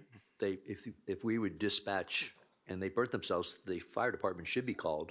And I can't come up with all the No, I mean, possible just- medical no, things, yeah, but I it's mean, just there are a thinking, lot yeah. of medical emergencies that aren't life and death, but, you know, if you're. but there's two clinics on the Key. There's two emergency clinics on the Key. Just as a question, I don't. No, yeah. I understand, but there are times that you Yeah. have to get to the hospital. Agreed. You know. Good evening, Mayor and council members. Joe Fernandez, Deputy Chief. Regarding the calls for service, when in doubt, part of our service is to triage your situation for you and sometimes find that something minor is more than minor. So please always, call us, call 911, and we'll initiate that part of the contact with you and then decide for you or advise you properly on whether you need to be transported or not. And the issue with additional resources, the County Air Rescue System is a county-wide funded system, so they are our air rescue. It's a robust system. They operate. They have 4 helicopters so that they can have 2 in service all the time. Their launch time is usually 5 to 7 minutes, and their flight time is about the same. So they'll usually be overhead if we activate them before we're even ready to load someone up. How long does it take to determine whether a helicopter is warranted? It would be our examining of the patient. Sometimes if police department arrives first and they give us a size up of the gravity of it, we can do a pre-alert. So you can actually pre-alert, they can start their spool up and launch, and they're happy to do the pre-launch and then shut down if we get there, and then the services aren't required to launch them. Thank you. Okay. I think this is where I wanted to go, is to again, lend some assurance to people about this critical area, and also to let them know that we have been working on this and we will continue to work on this. And we appreciate the comments that we got today, and we will integrate that in our discussions with the county and the city as we look for solutions. Now, the solutions are going to be, there's some short-term and some long-term. The long-term are infrastructure issues, and anybody that's ever dealt with any kind of infrastructure issue knows that this is not going to be an overnight thing. We cannot manufacture something. We can't find the funding for it to happen at the speed that people want us to make that happen. And anybody tells you differently is being disingenuous. So keep that in mind. We are looking for long-term solutions, but it's not going to be a walk in the park. In the short term, we have to find ways to do better communications.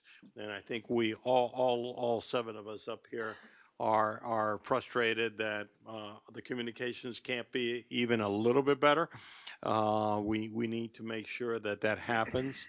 We need the data. This is important. You need to have the data in order to know where the tipping point is. Where are the problems? Where is it that we can find the short-term solutions that'll give us the wins that we need, so that we can make this, instead of an hour and a half or 2 hours, make it so it's normal flow.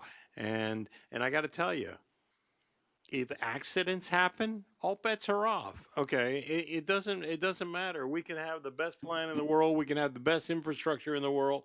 If there's an accident, it's a problem. And I'll tell you that a couple of weekends where we've had problems. One of them was where we had 2 accidents, not just one, but 2.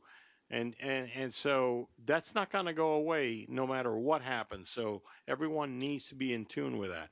And then secondly, the issue of getting people in and out, as you've heard, I think that that's really important also, and we've discussed it. And then again, we're trying to get the data in order to be able to answer the question, will it be a bad day today? Okay.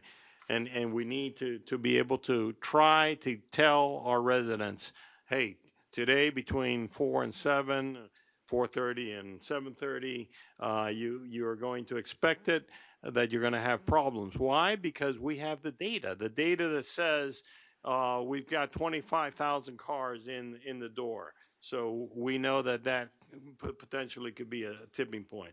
And then that's going to help considerably once we have those mechanisms in place so that we can at least try to avert the problems.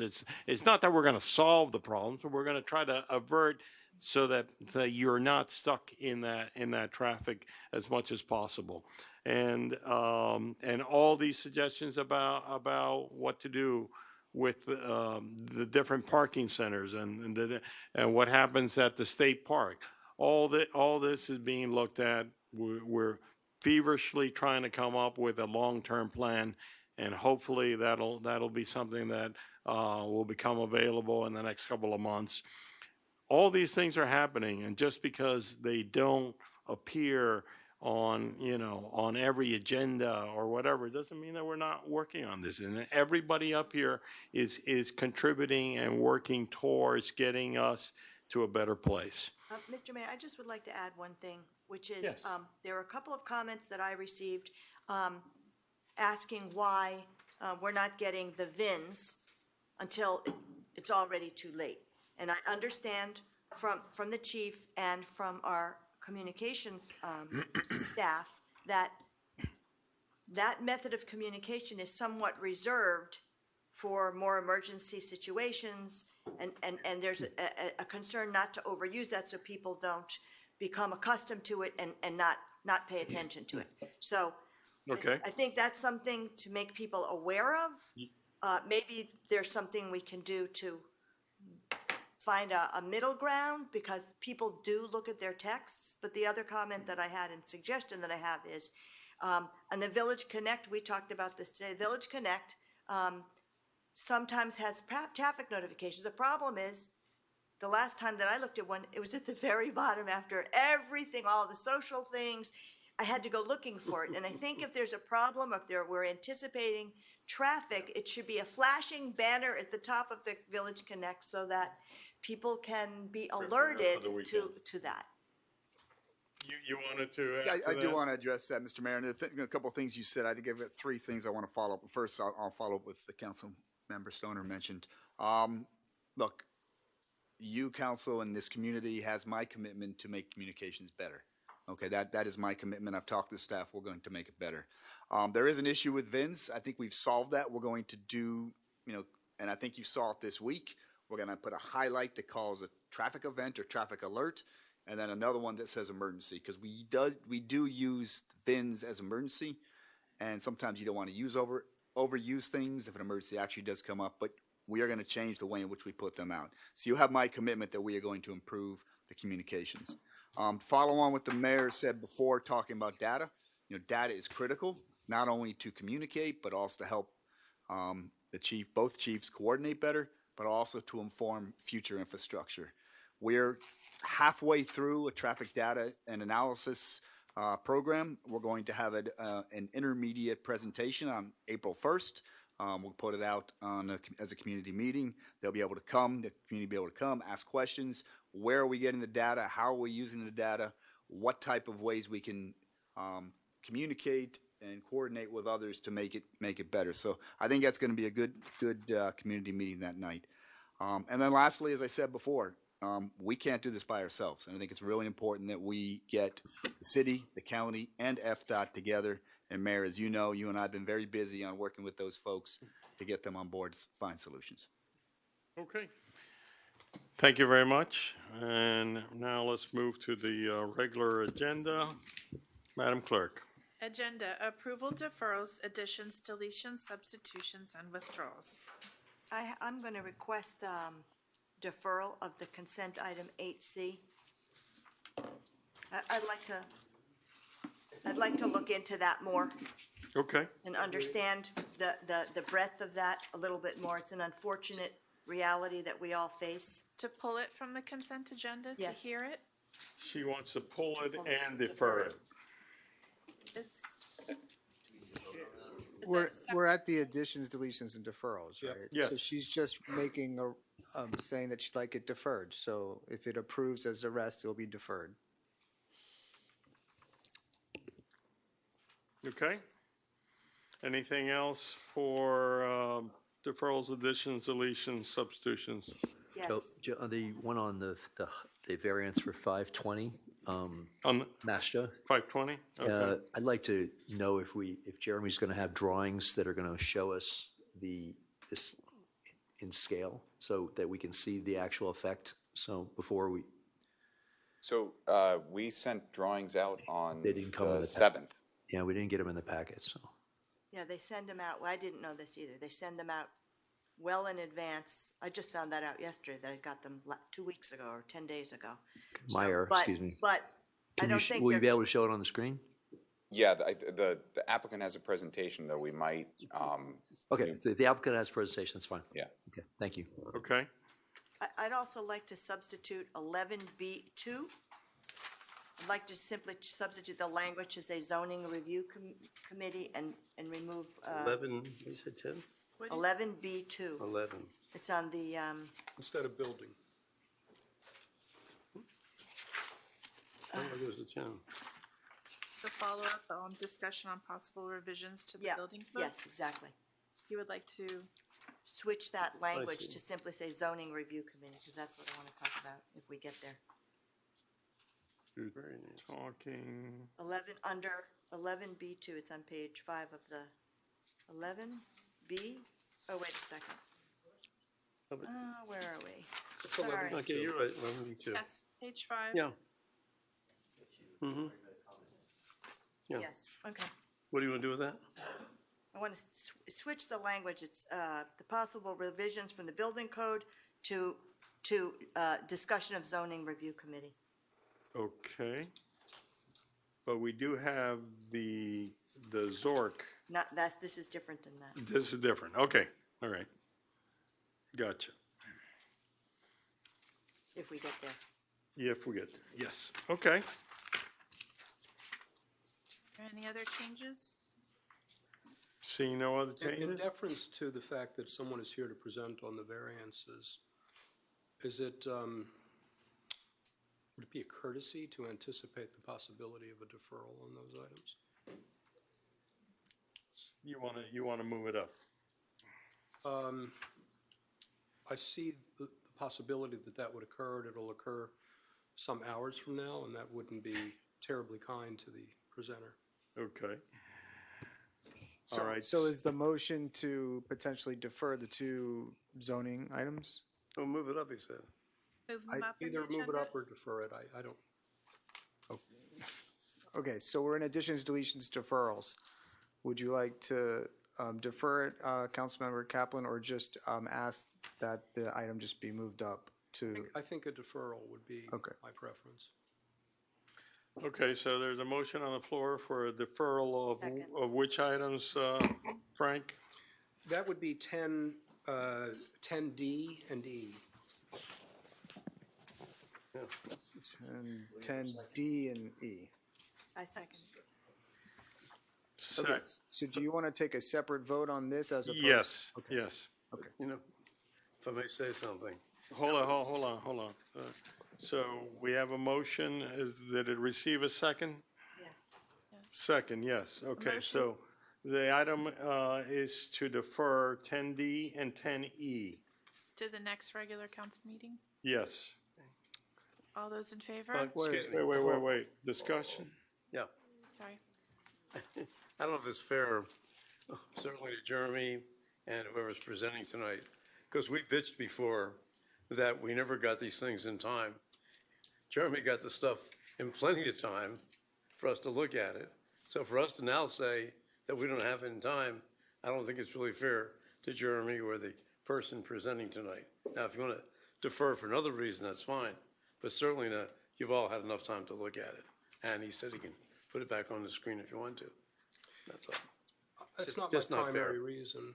Okay. My primary thoughts run in the direction of the Zork work that will be coming up on height and overall height as a function of BFE, starting point.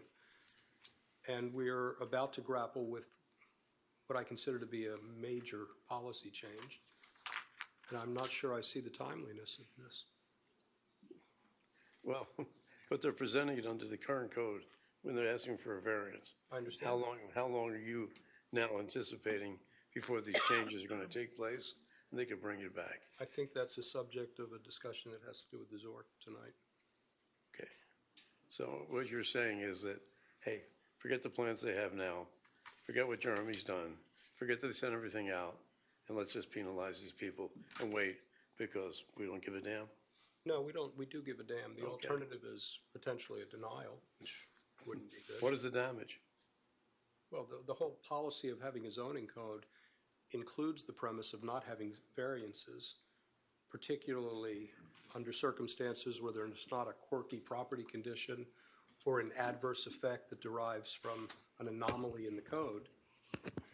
How about this compromise here? Let's hear the item, and that way, at least the applicant knows what they're facing, and our director would know what issues do we have with it, and you know, you can still defer it at that point in time once we're there. Good. Is that amenable to all? Okay. Withdraw your motion, Councilmember? So the Okay. question now is, do you want to bump it up so we can hear it early? Yeah. Let's be kind to our residents. Yes, let's move it up after we finish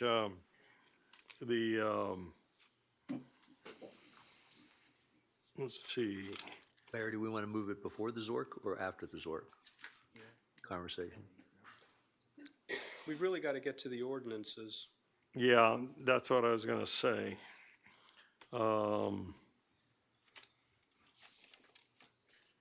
Yeah, let's try to get through some of the ordinances first, and then we'll come back to it.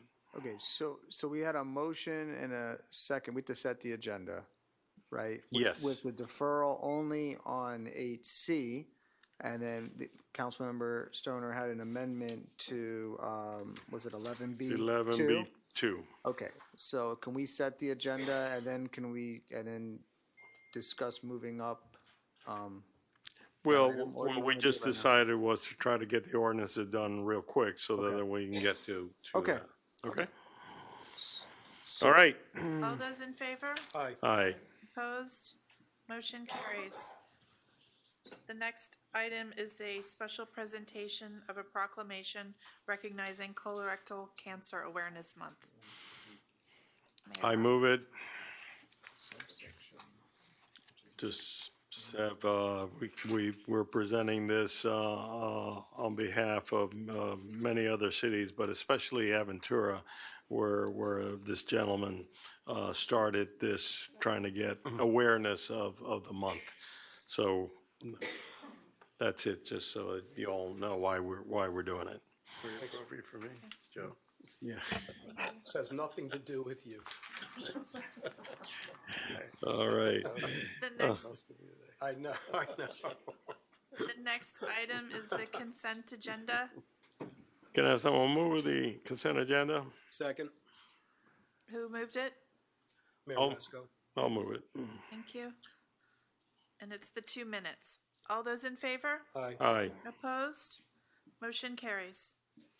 The next item is a first reading of an ordinance of the Village of Key Biscayne, Florida, amending ordinance number 2024-10 to change the name of the Unique Abilities Advisory Board to the Disability Advisory Board, providing for severability, providing for an effective date. Second. Okay, the liaison is recommending this, correct? So with that, we'll move it to second reading. Councilmember London? Yes.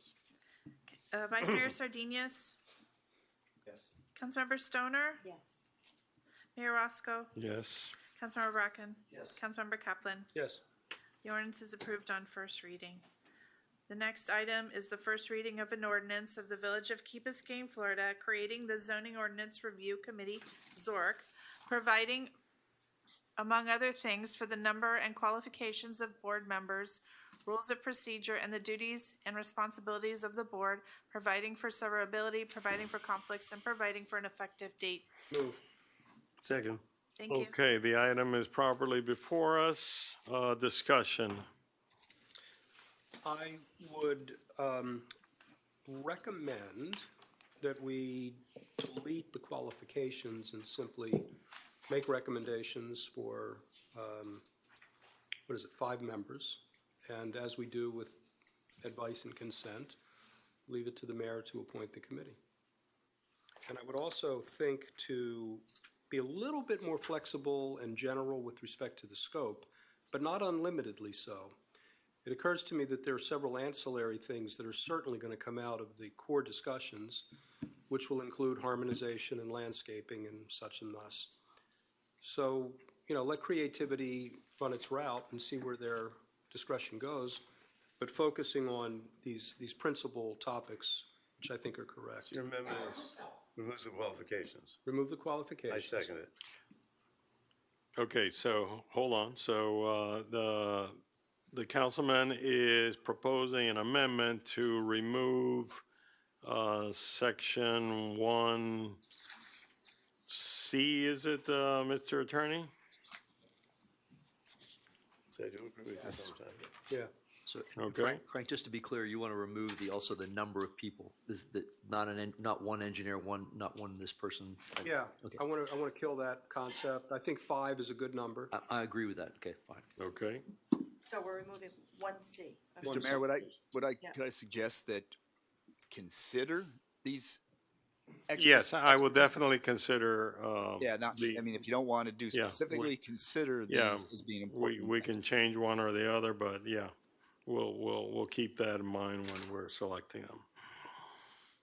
Okay, Let me look at my notes. hold on, what was your second, okay, so that's the amendment. I think that the way this is written Okay, hold is on, actually hold on, hold flexible on. enough. Hold on, so you are deleting 1C, okay? Yes. Okay, that's the amendment before you right now, so, let's vote on the amendment. All of the amendments? The amendment. The deletion of 1C. 1C. The question is all of 1C. Yes. Yeah. Okay? Second. All those in favor? Aye. Opposed?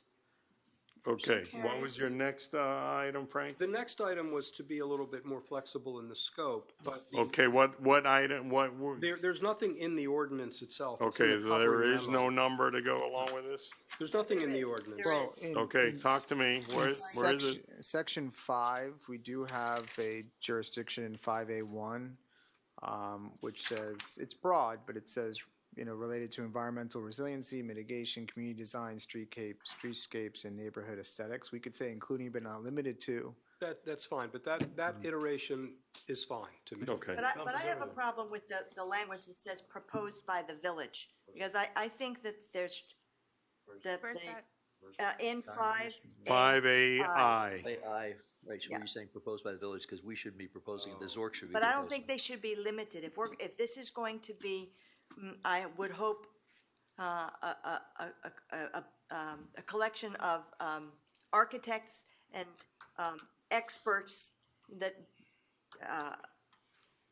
have a broader view of the code and could inform us better on the impacts of some changes that we may not anticipate. And I Nancy, you're think assuming we these come to people. the Zork and trying to convince the Zork of the changes that you're talking about. And then the Zork would come to us, either accept those changes or not accept Right, the but changes. as it's written, my understanding is the Zork is limited to what we assign them. That's a really good comment. Here's I a thought it was- proposal. Develop and evaluate proposed ordinances that would amend the village code. Just taking the word village out. Make it Yeah, broad. the source of the proposals could come from the Zork. Exactly, well, Yeah. that's my point. It's the language It should you be able just- to come from either, right. Okay. Okay, Mr. Attorney, you capture that amendment? Can Mr. you, Mayor, can you just, I like the wording of the council member, if you could say that again. Develop and evaluate proposed ordinances for possible amendment, to possibly amend the village code. Proposed ordinance or all ordinances?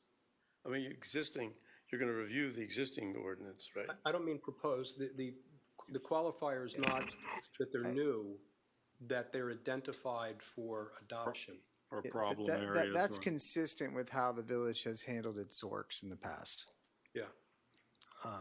Okay. The one thing I would say is that I want to be able to figure out a way that we've identified a certain number of problems, which we listed, purposely left in the staff memo versus the ordinance, that we identify that we're going to have to address. So I want to be careful that we don't give free rein to the Zork and they start going in a direction that actually doesn't solve some of the problems that we've identified. So how do we frame that in a way that maybe taking in consideration some of the issues or some of the concerns the village has?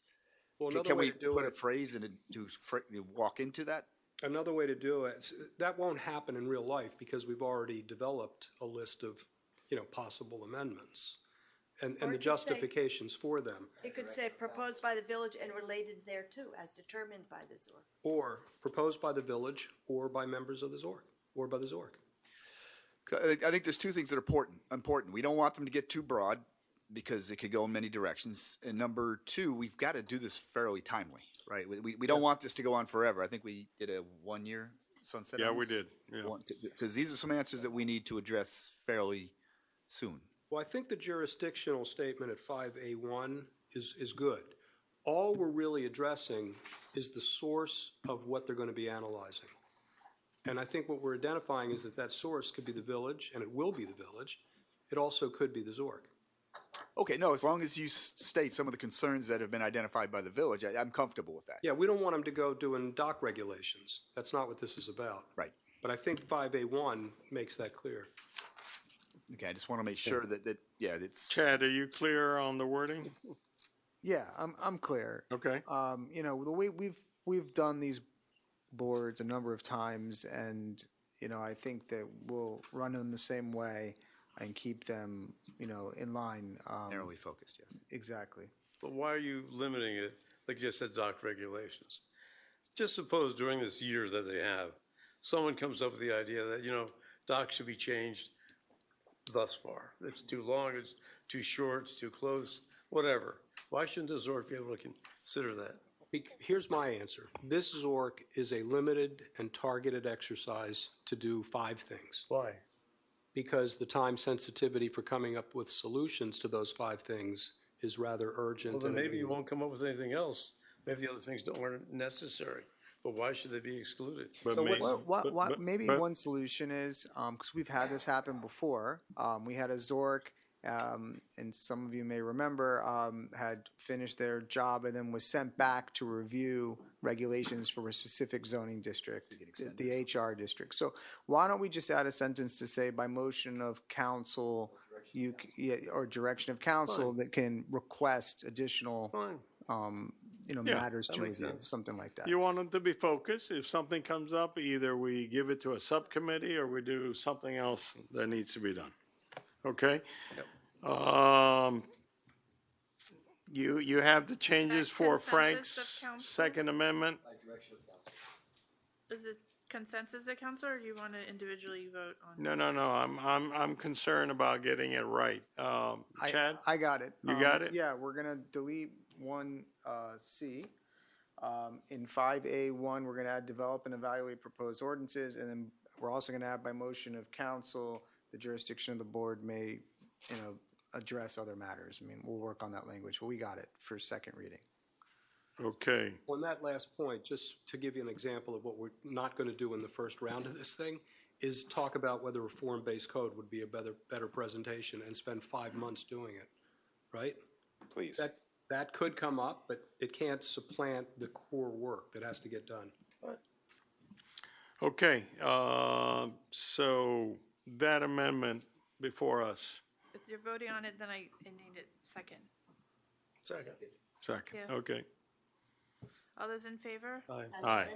All right, so now, Opposed? as Motion carries. amended, but I was just amending this little piece. Now, if you second- have something the you second motion. wanted to add? We got everything. Nothing over here? Okay. Is it clear on the, okay, 1 year thereafter, okay, because this is, time is of the essence to try to get this done. 1 year thereafter, or until such time as the board delivers its final report. So maybe they can finish their meetings, and if it takes them a little bit longer, yes or no, then that gives them the ability to close it out.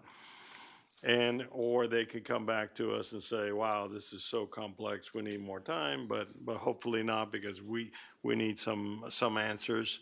And the reason why we are having the issue with 520 is because these things need to be aired out. So, Mayor, to your point, at the end of the ordinance, it does say that the council by affirmative motion may extend the term of the board.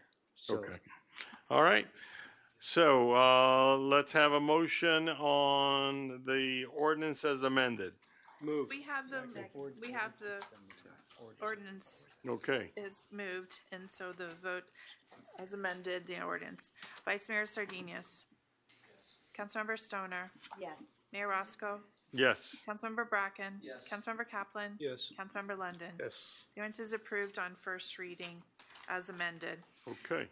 An ordinance of the Village of Key Biscayne, Florida, amending Chapter 30 Zoning and Land Development Regulations of the Village Code of Ordinances by amending Section 30-191 Prohibited Signs and Section 30-195 Non-Residential District Signs to permit monument signs in the C1 Low Intensity Commercial District and the Institutional District, providing for severability, providing for codification, providing for conflicts, and providing for an effective date. Move. Thank Moved you. and seconded. Items before us. You wanted to say something on this, or? As needed. So, good evening, Jeremy Karros-Gauger, Building Zoning Planning Director. Did we have any public comment yet? So what we have here is a proposal to allow monument signs. You may or may not know that monument signs were actually technically banned in the village for all commercial properties. There was an amortization clause which allowed them to stay in place for a period of time. That time came and went. We never enforced the removal of the signs. That was the sort of state of affairs when I arrived here 3+ years ago. And we decided to take a look at the code, met with the Chamber of Commerce, said, okay, well, there's two routes we can go. We can either start enforcing this and tell everybody they've got to go, or we can amend the code to figure out, is there a type of monument sign that we can live with? And we can sort of potentially tame the aesthetics within federal law as well, which governs content of signs. So this is the proposal we have before you, limits them to one per property, 25 square feet of area, 5 feet of height maximum. And then I think probably the single element that will actually govern aesthetics more than anything else is the requirement for reverse channel lettering, which is to say backlit lettering, and that's the only lighting type that's allowed. So the internally illuminated plastic signs would not be allowed. The signs that have like a bright light shining on them from outside would also not be allowed. So it is frankly, you know, we are dictating aesthetics to a certain extent. We're not telling you what kind of font you can use or what writing you can put on a sign. In fact, telling somebody what they can put on a sign is prohibited by federal law. That it's a free speech issue. So but by limiting it to the backlit letters, you know, there's a practical limit on how small those letters can be. So we won't have signs that are too cluttered, likely. And of course, you really need a solid background for something to be lit and be visible from the front. So it should lead to a fairly consistent look to the signs without, you know, really stipulating or limiting their content or creativity. Questions? There will be one sign that I can think of that will not comply, an existing sign that will not comply. Most of the signs will not comply, most of the current signs. So what are we going to do about all the signs that do not comply? Well, but the proposal is to not institute this, is to allow a year for folks to come into compliance, in addition to the many years they've had with the either grandfathered or non-compliant signs. So Jeremy, the signage that is on the new St. Agnes Church, for example, the Easton badge, just as an example, is that in compliance or not? I have to check the square footage, but the lighting type, I think they do have backlit lighting. But they're very large. But Yeah. isn't that back on the building and it's not If it, monument? yeah, so that's the confusing part about some of this, because that's more like a campus, and I know they have interior signage that's for direction, and that's not applicable here. Now, it is worth mentioning that there is sort of a particular issue with institutional signage. The code really cannot make a distinction between something that has an address on it and a religious symbol, because in the code and in sort of free speech mind, they're both, you know, displays. So there was a time where we were considering allowing institutional to have two signs, assuming that, you know. So you drive by the Cross Bridge, I guess the old Presbyterian church. That's a very large sign that's right on the street. So that's going to have to be taken down. That will have to be taken down. Yeah, and frankly, most of the signs that are like that, and a lot of the signs in the village, if you get too close to them, they are literally falling apart because people have been unwilling to come in for permits to upgrade them because they're aware of the code prohibiting them to be allowed at all. And so we've had a lot of reluctance. My concern is that since we've already had all this time go by and there was no enforcement, that waiting a year to commence enforcement, is that what we're talking about here? Yeah, so because this is going to largely require replacement to come into compliance, the strategy will be to, between first and second reading, to reach out to every property manager and to everybody that has a monument sign and let them know that this is going to come into effect. And we will be in communication regarding deadlines, timelines, and roll this out. And I think a year would be sufficient for them to come into compliance. Have people objected to the existing signs we have now? Yes. Many people? No. More than one? Well, it'd be worth clarifying one important thing. Lots of people object to some signs. Nobody that I can think of in the whole history of mankind has objected to other signs. And an example is the Presbyterian Church, St. Christopher's. I don't recall ever hearing, other than they've been there forever and they're familiar and they're inoffensive. So my question is, why, if they're in good shape, you make them rip them down after a year? I know they're in compliance. Fine, we have a new law, so when they want to remodel it, change it, then they have to do it. But why can't they keep it, say, for 5 years instead of 1 year if it's in good shape? Why make them go spend extra money for no reason? So to be clear, I have received many complaints about some signs. Okay. And particularly the internally lit sort of plastic shell type signs. I have received multiple complaints. So why don't we have them for 1 year and everybody else for 5 years? That's the one you have complaints about. Those are the newest ones as well, because they were allowed to sort of reskin existing signs. Yeah, look, the timeline and implementation, if we want to stretch that out, we could. But I thought you said a lot of the existing signs are already in very poor condition. Well, Many of them are, yes. They'll give new ones, that's no problem. Some of the ones are in good shape. Okay, on first reading, I have to open the public hearing, and someone who has been on this monument sign since incorporation wants to speak on it. Michelle Esteves. Thank you, Michelle Esteves, 425 Grapetree Drive, 204. It's about time that we allowed monument signs, but as manager of the square, 1 year will not be enough time. The square will be one that need to comply because we have the neon sign, big illuminated sign from the inside. However, we need to budget it for. Remember that we make our budget for the year with expenditures, so we don't have the sign there to be in our budget. Certainly, as months pass, we might save some money. We will be able to accommodate the sign, but there are other places, like you mentioned, the Crossbridge Church and all that. I know that they will be difficult. I agree that this cannot be enforced to everybody equal. The Grand Bay, Ritz-Carlton, how are you going to enforce that at the same time? They have in the back of the fountain, that's not going to qualify as a monument sign or not, Jeremy, but it's you're a shaking your sign. head, what?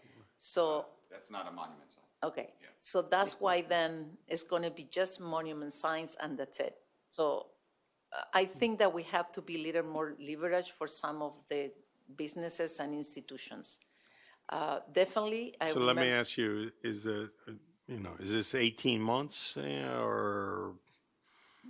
18 months could be, but the year will affect us, many of us, if we have. I mean, have it in consideration that insurance has been going up. We have to comply with the new roof, insurance and the whole thing. There are so many expenditures that affecting not only the commercial side, but, everybody else. And if we have the leverage that we have, let's say, by the end of next year, not this year, because like you said, second reading and all that, so we already have in 4 or 5 months of this year. So I think that by the end of next year will be much better than to look into it. Okay. And I agree with the design and the sign and, should be, and give us some history, some of you that you were involved in this as long I had been. Ray Sullivan at the time that we were creating the signs, we did not agree. That's why this ordinance was created, because they didn't want to have US 1 looking type of sign. Yeah. That's why they eliminated the monument signs and to be all Crandon Boulevard looking like US 1. So Jeremy, why isn't Grand Bay a monument sign? It's a wall sign, and it's also HR district. It's a PUD. It's not subject. It's not a commercial or institutional property, which these cover.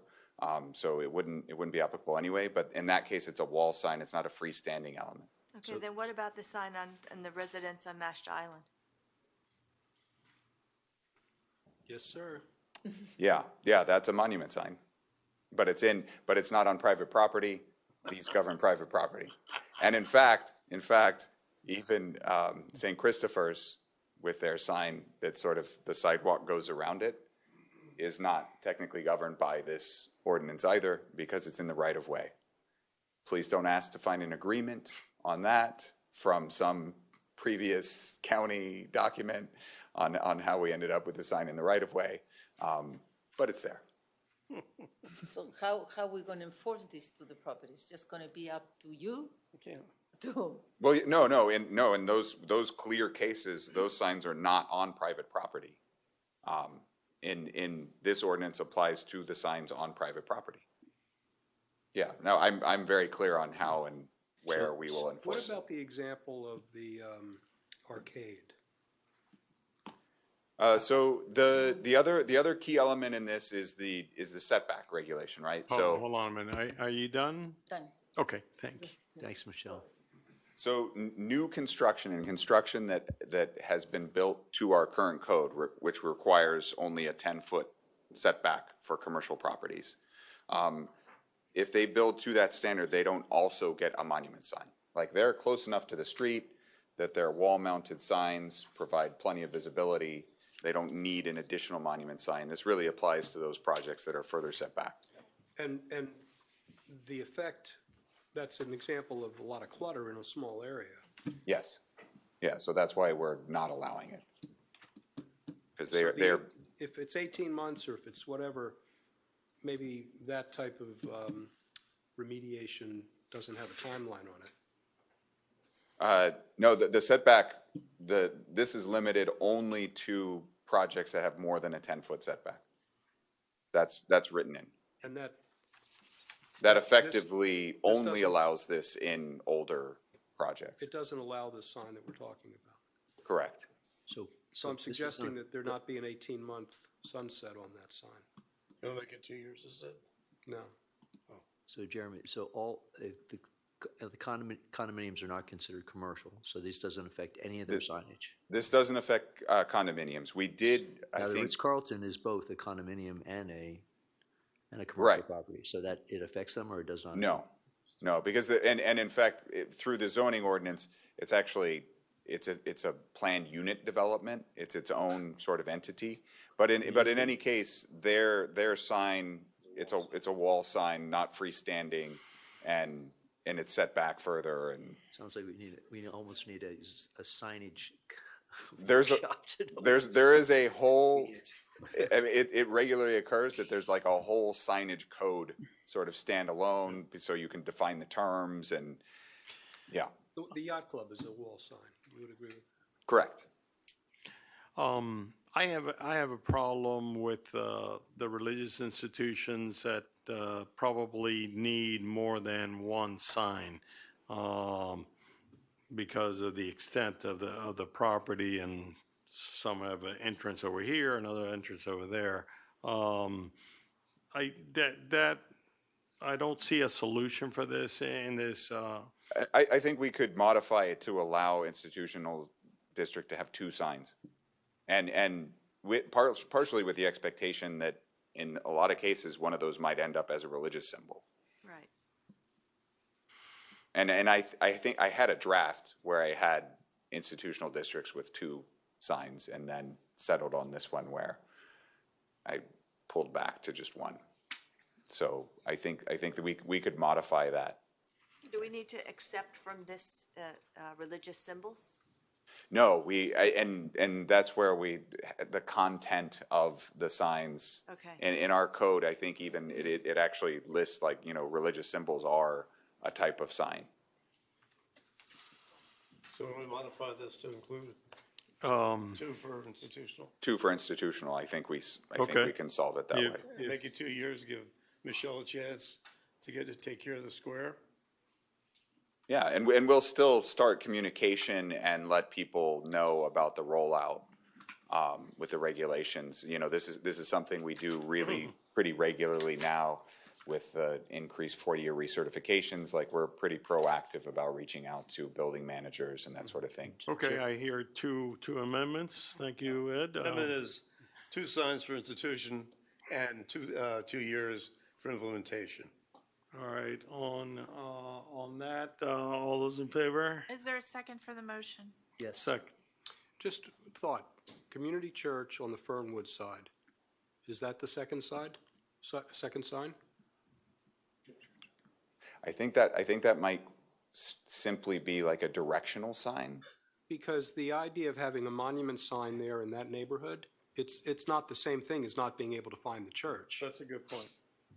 I think we want to be a little more precise than two per institution. See, we could limit them to the front as well, which in that case, the Fernwood is a side entrance. That would take care of that. I think that would be a better result. Okay. Okay. Are we addressing the fines or fees or anything for non? No, we'll follow our standard fee schedule for which is $250 for a violation, and then running fines. And this is important because I think there's a pretty good chance we're going to have people that miss. And even though on paper it'll look they're racking up a $250 a day fine, usually what happens is if we show that they're working towards compliance, we sort of go hand in hand to the special magistrate. We say, look, they're working towards compliance, and the special magistrate will generally waive fees, unless somebody is being a violator and earning it, maybe. Okay, on first reading, let's go, because I want to get to the variances. Do I do a vote on this on Councilmember London's amendment first? Yes. All those in favor? Aye. Opposed? Motion carries. On the ordinance as amended, Councilmember Stoner? Yes. Mayor Roscoe? Yes. Councilmember Bracken? Yes.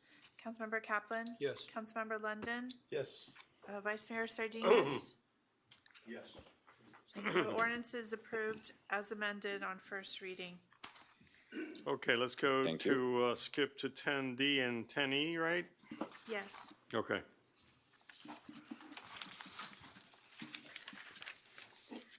A resolution of the Village Council of the Village of Key Biscayne, Florida, approving a variance request to measure building height from base flood elevation plus 3 feet for the property located at 520 South Mashta Drive, where building height would otherwise be measured from base flood elevation plus 1 foot, providing for findings, providing for recording, and providing for an effective date. Move. Second. Thank you. I would suggest that you also read the second one at this time and have one public hearing and 2 votes on it. And then we'll also have to swear in any witnesses, Madam Clerk. Okay, thank you. A resolution of the Village Council of the Village of Key Biscayne, Florida, approving a variance request to allow a rear zone elevation of 11 feet for the property located at 520 South Mashta Drive, where a maximum rear zone elevation of 8.5 feet would otherwise be required, providing for findings, providing for conditions, providing for recording, and providing for an effective date. Move. Second. Thank you. So we have 2 resolutions before us. Open it to public comments. Let me, Since this is a quasi-judicial hearing, we're going to swear in any witnesses that are going to speak. So anyone who's going to speak tonight or provide public comments, please stand and the clerk will swear you in. please stand and raise your right hand. Do you swear and affirm that the testimony you give this evening is the truth? I do. Thank you.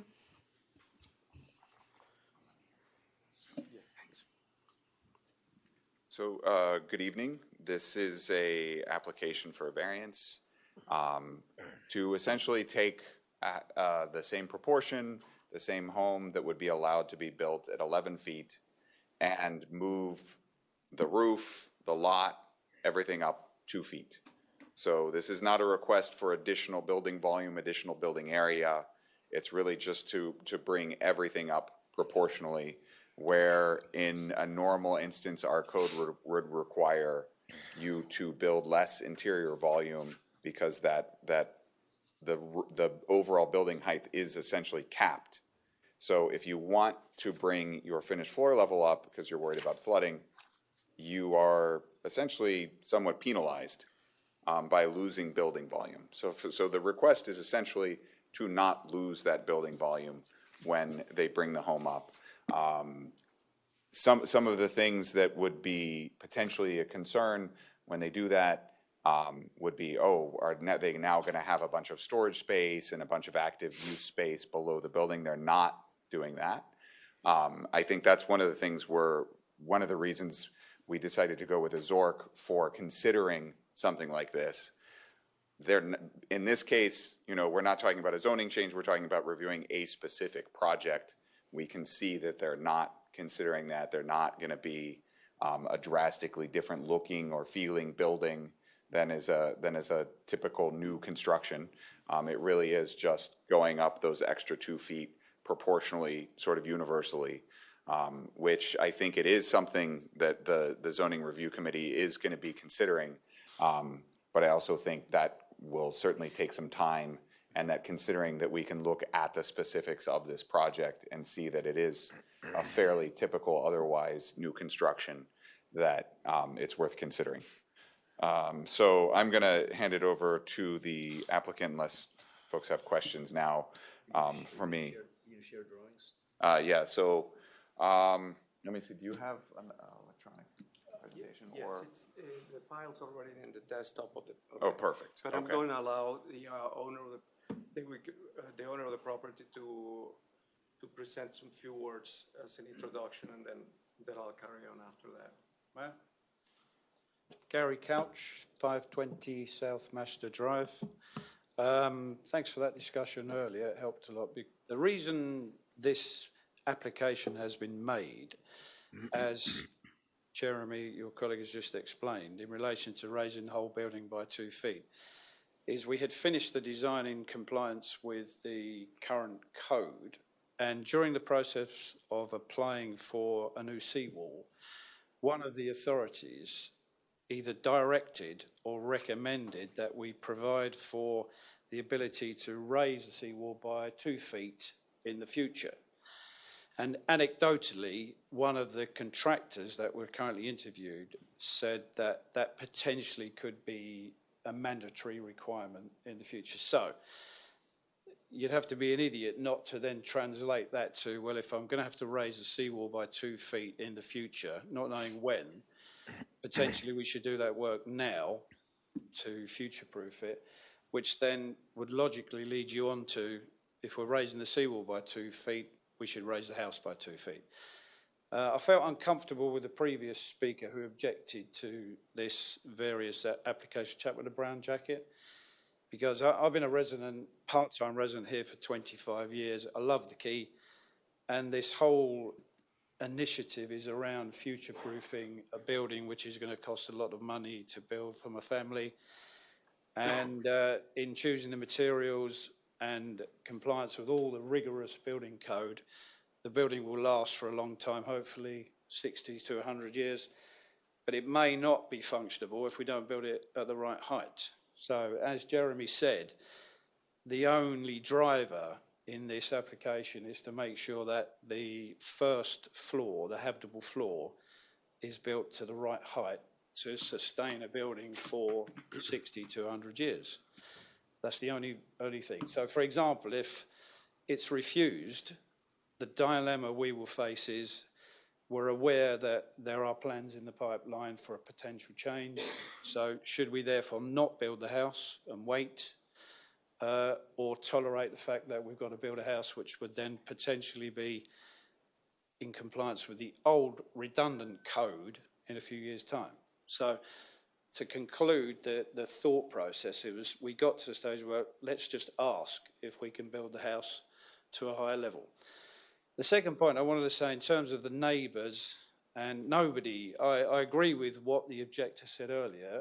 I'm a neighbour myself, and those same neighbours which would object to the increased height have built homes that are 25 feet higher than the home that I live in. It's a Mackler home. And so it's, to use your phraseology, it's slightly disingenuous to complain about a potential 2-foot rise of a ridge height when you've enjoyed the privilege of building a house which is 2 stories higher than your neighbour. So I understand it's frustrating as a neighbour, but the future now is requiring us, all of us, to build buildings that are going to last, and that includes the design. So that's the whole driver for this. It's nothing to do with extra volume in terms of the enjoyment of a huge ceiling height, nothing like that. It's just I want to spend a lot of money, provide a house for my family to live in for a long time after I've gone that will not flood through a sea surge. Thank you.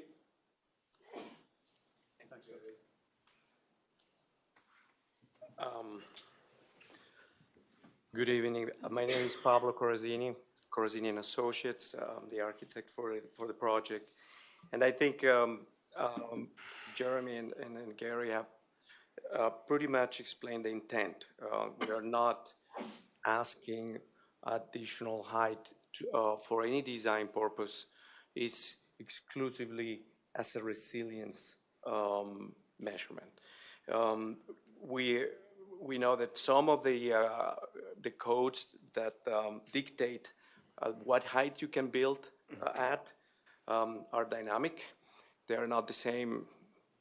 You know, when a few years ago FEMA changes, HUD changes. HUD, it's from my understanding, it's already raising the level at which certain buildings can be built by 1 foot already.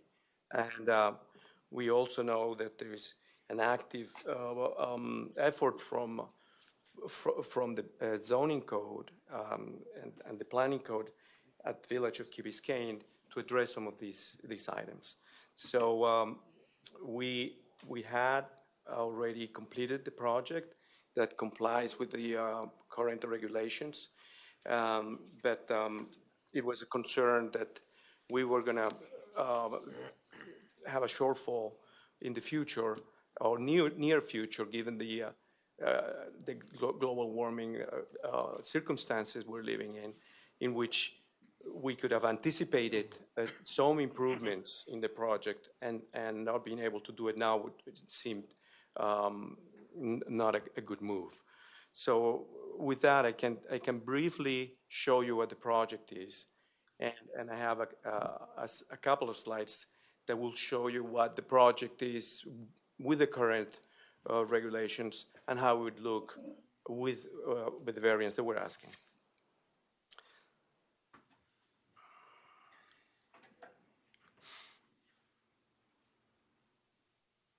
Okay.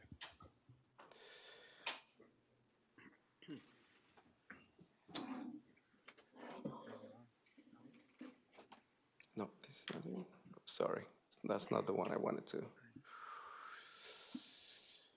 bring up at this time. Here. I'll move. This is the package that we had submitted. We're probably not going to stop at every sheet and explain everything, but I'd like you to take a look of it and get a feel of it. You haven't seen it before. Trying to move it here. Okay. There we go. So that's the house from the front, from the street front.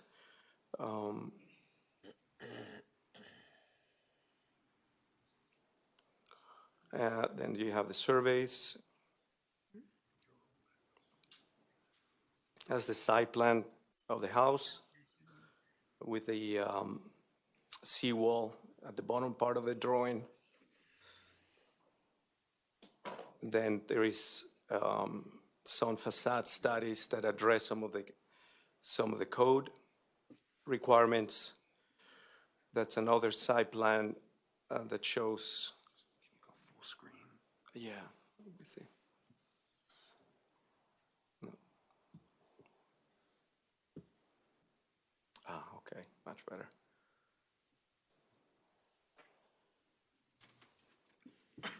There you go. Sir, question for you real quick. Sure. Before you carry on, just confirming, you are agreeing to raise the seawall as well as the Yes. height. So Yes. if you get approval, you're going to do both? Yes. It's not one or the other, it's No, both? both. Yeah, exactly. Thank you. Okay.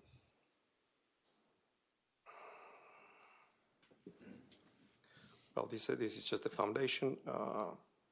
That's the second floor. That's the section through the lot.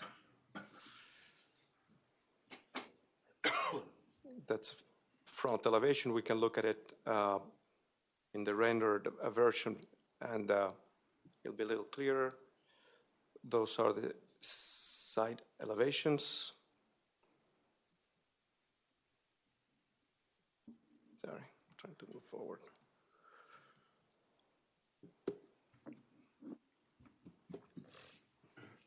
I apologize, I'm not familiar with this laptop. The AC units are going to be on the roof? No, we have places for them on the sides of the property. We are intending to provide solar photovoltaic panels on the roof, on some areas of the roof.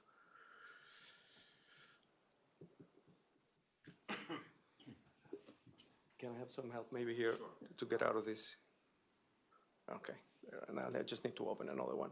I think the one that is most relevant in terms of the request for today would be this one here.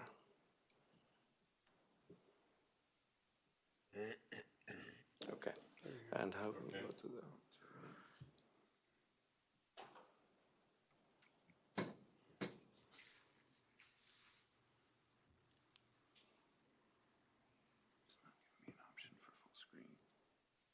There you go. It's pretty good. And to go to the next one is a little bit about. Okay. 6.9 versus 3. Okay, perfect. Okay, so this is the front of the house, and on the top part of the drawing, you can see the current elevation, and as it is, it's actually been reviewed by the building department. It does comply with the current zoning code, and on the bottom part, you can see the proposed variance.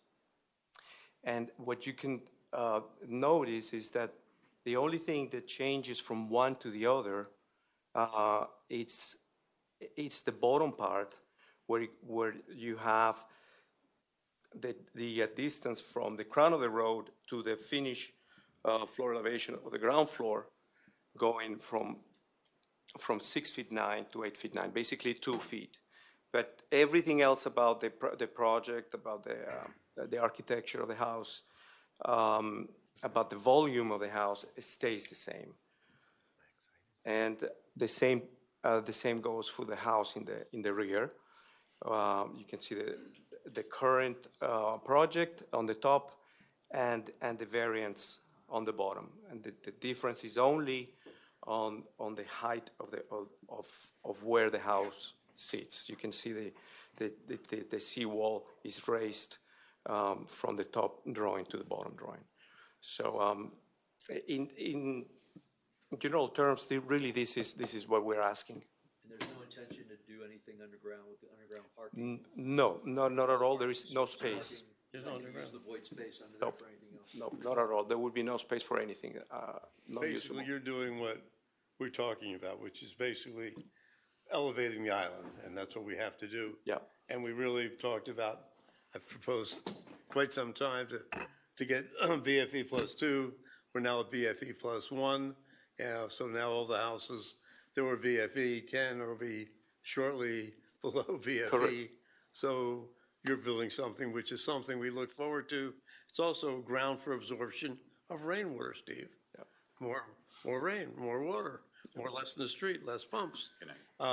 Number two. More percolation. More percolation. Thank you.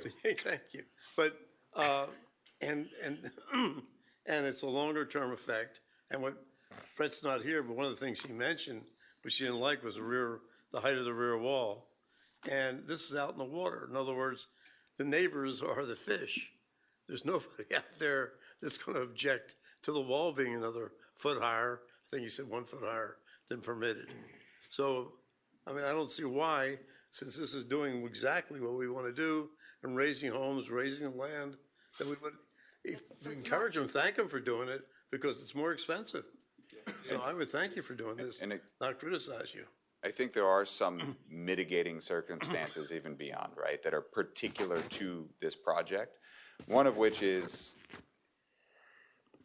this was an already approved project, and they really all they did was come in and say, push the whole thing up 2 feet, which I think is of note. And then there's also an architectural massing question. So I think, this isn't, the impression of this from the street is lessened because there are single-story garages essentially that are in front of the building that are much lower.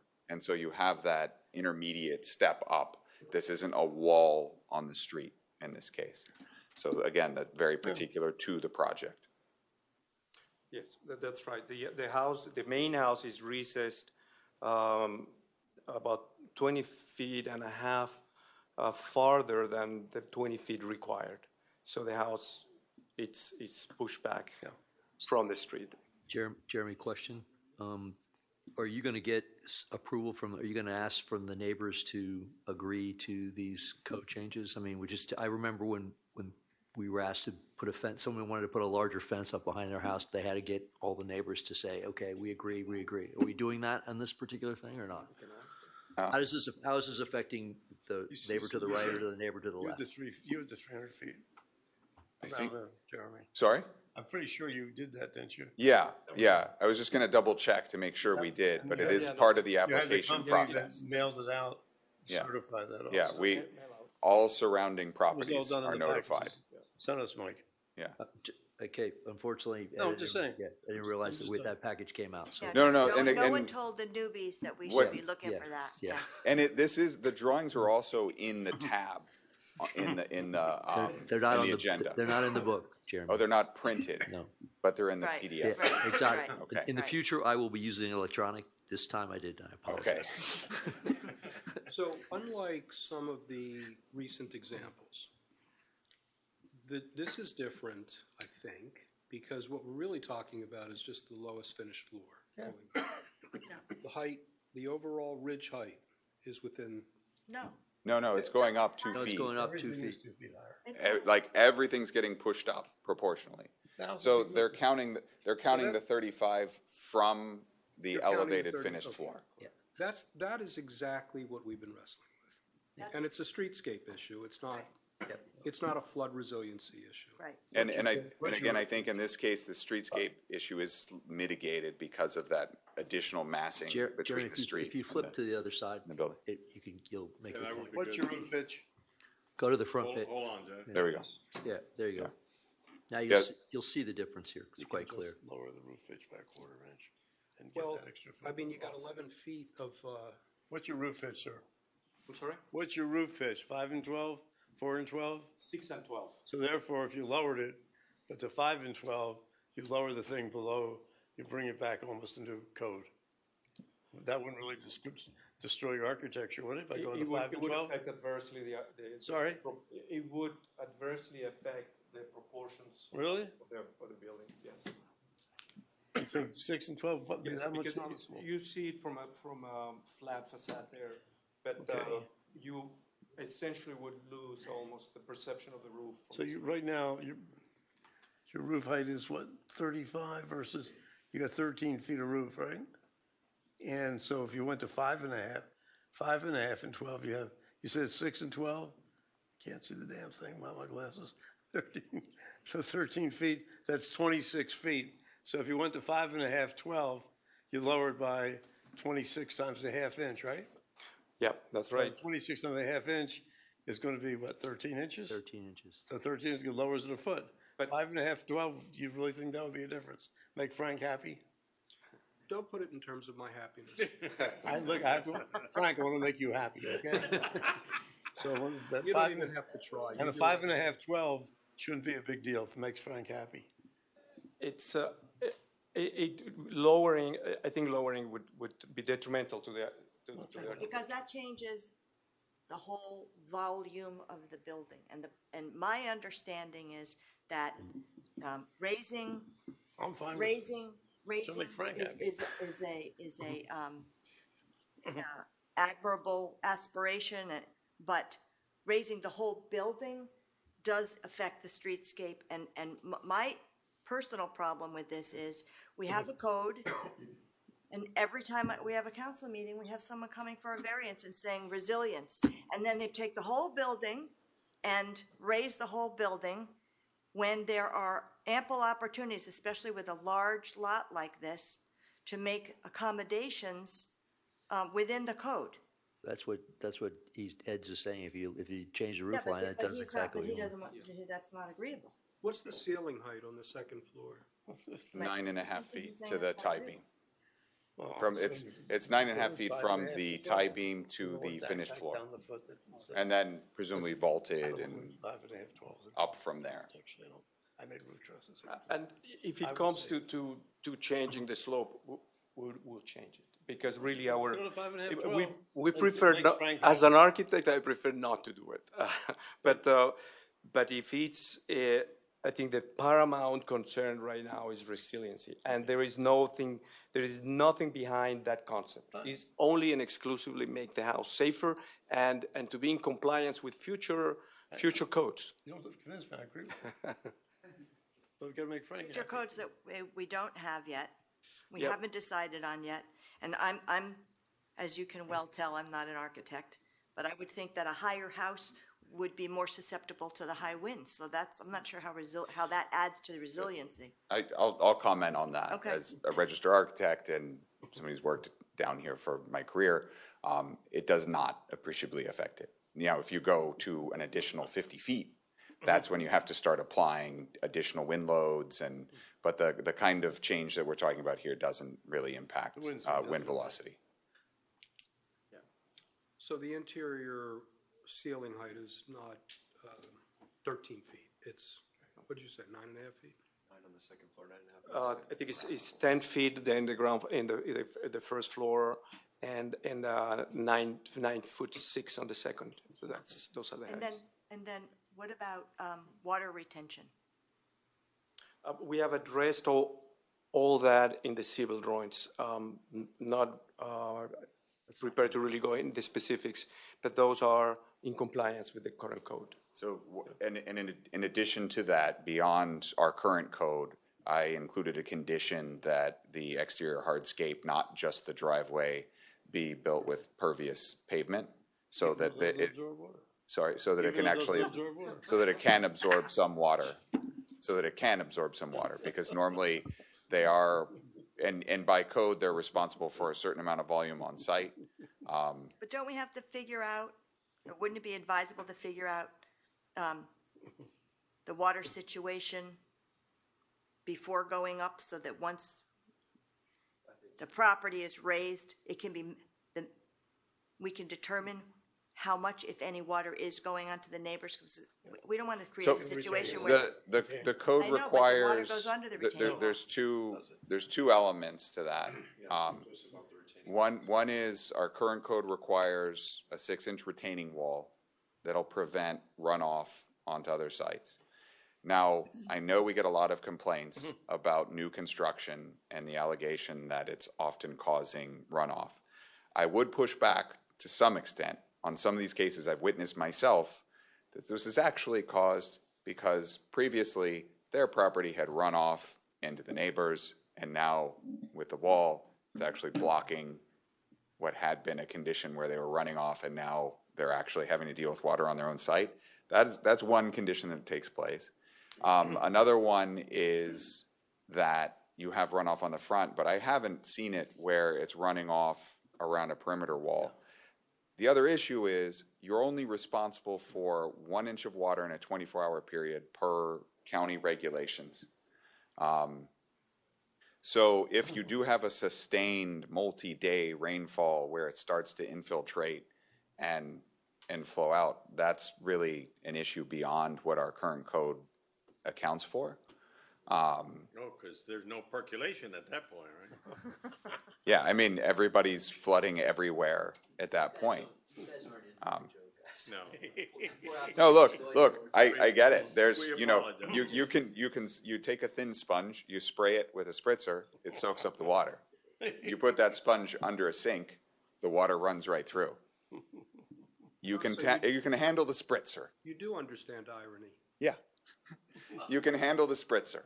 That you can do with this, and having a porous pavements will help. The houses next to this house, are they elevated, are they raised, what are they? They meet current code, so they're elevated. They're houses next to this new house, they're new style design, it's not a Mackville next door. Correct. Yeah, on both sides. Neighbors are not gonna be affected, adversely affected by this house, because they're two new homes of similar style, just not as high as this one. Correct. Yeah, I think they're both 2 feet lower than the proposed. This is South Master, right? Yeah. Yes.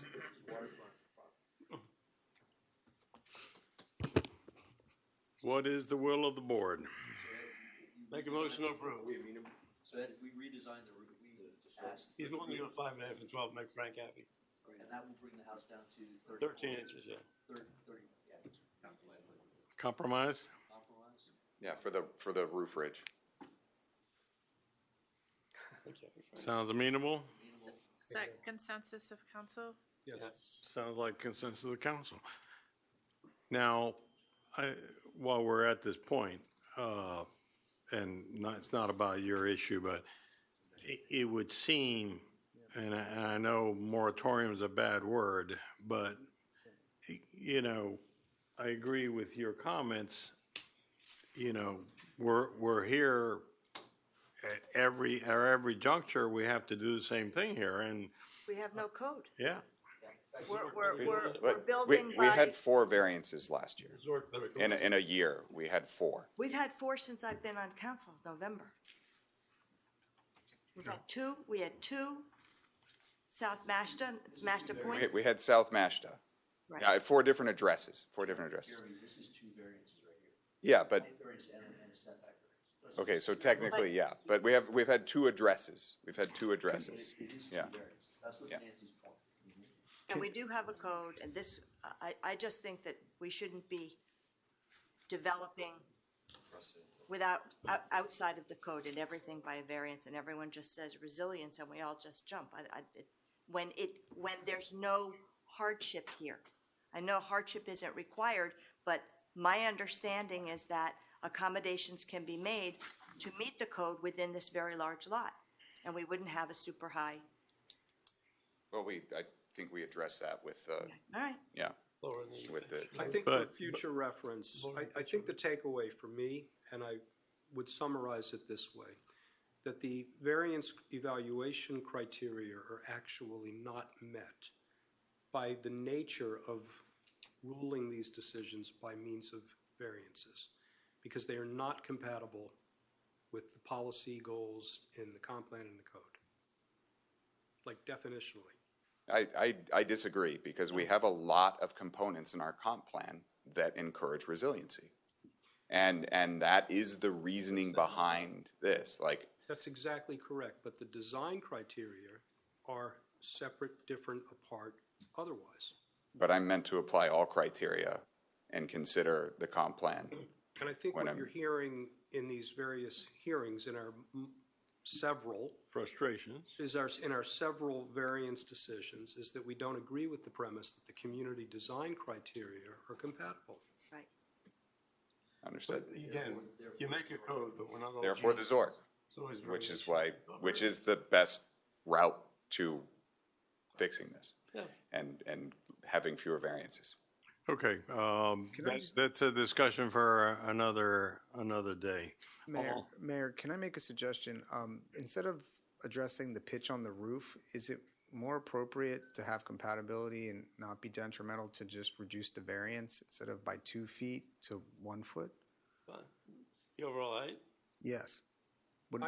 I'd rather not interfere with their decision to elevate, as long as the resulting design is improved in terms of compatibility with the neighborhood in height. I was getting it 13 inches instead of a foot. Yeah, that's right. I mean, that's just my takeaway. Call the question, get it over with. May I have clarity? Is that Councilmember London, then is the just, change? what is your exact motion then?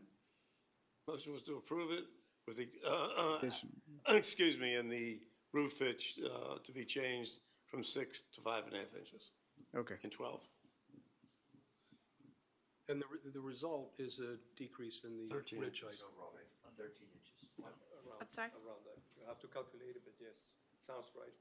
I'm sorry, was it more than the I roof don't really- pitch from 6 to 5.5? Resulting in a ridge height of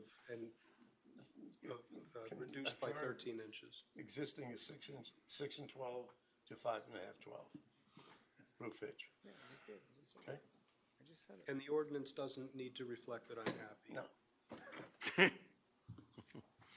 Okay, So the amendment, it is consensus of council? Yes. So amendment, so this is the item 10D as amended? Just as a question, how does that address the second phase of the What's the second one? I would say that stays the same because it has to do with the height of the seawall in the back. It's the rear elevation of the lot, the second one. Do they even need a variance for the seawall height? No, I didn't think so. no. They don't, they don't. Okay, one at a time here. Mr. Bracken is asking the question. Jeremy, could you just run through 10E one more time, how we're addressing it? I apologize if I didn't understand. So, sorry, that's the second one regarding lot elevation? So, 11 feet to 8.5 feet. yeah, and actually, their drawings are actually at 10.5 feet. So our rear lot elevation, if you go over a certain height, it has to count against your lot coverage. So which is why everyone has sort of their pools are a little bit lower than their interiors. They're asking for that to come up again proportionally with their increase in height and seawall. 2.5 feet, right? Doesn't our code call the ground has to be no more than 2.5 feet before the Below the finished floor elevation before it starts counting against the lot coverage. Yeah. And again, I got penalized that when I built. and we're sort of mitigating that by the requirement for porous pavement for the hardscape. quick comparison, the property that we've been talking about as an example of height in, what's the lowest floor elevation and the ridge height on that house? 13 feet is the lowest floor. You know which one I'm referring to? No. You came back to me and reported a surprising eye-popping number of. Oh, yeah. We have had cases where there's been, people have elevated and sort of been squeezed in overall building volume. So that lowest finished floor is. I think it was also around 13. It was higher, but it was a 35-foot ridge height? Yes. Yeah. No. Okay, we're on the amendment. And I did PFE. For item 10D as amended, all those in favor? Aye. Opposed? Aye. Nay. Councilmember Stoner? Motion Oh, carries. wait, I'm sorry. Did, Mayor, you open up the public hearing on this? Sure. Public hearing is now open. Seeing no one come forward, public hearing is now closed. Thank you. Okay. Could I just thank you for the consideration? I appreciate you're under time pressure and you didn't have to do it, but so thanks very much. Thank you. And the next item for 10E, are there any amendments? Thank you. To this, Thank you, sir. 10E? They were read together. All those in favor? Aye. Opposed? Nay. Motion carries. Okay. Again, I want to emphasize a point. Do you have a string of these coming? Because I think everyone's patience is running a little thin here. We don't have anything in the queue. What I regularly encounter is people desiring to do it and then deciding to go ahead and build lower, even though it's not their first choice, particularly spec builders. I think when it's a homeowner that they're investing in their own home and that they're much more likely to want to come and do the variance. I can't guarantee that we won't have more, and, they have the right to apply. I might discourage them from doing so, but if they have a timeline and they want to push the issue, we might see another one of these before the code has changed. I suggest should be one of the first things the ZORC looks at, possibly, is the BFE elevation, how it affects everything going forward. I think that's exactly right. Yeah, I mean, it's urgent. Yeah. We know the HUD regulations have changed to require +2, which is 1 foot higher than our current code. Okay. All right. The next item, Mr. Mayor, is a resolution of the Village Council of the Village of Key Biscayne, Florida, approving an amendment to Federal Emergency Management Agency FEMA Hazard Mitigation Grant Program HMGP Grant Agreement Number 4486-103-R for 2 stormwater pump station backup generators, providing for authorization and providing for an effective date. Move. I have a second. Thank you. Any questions? Yeah.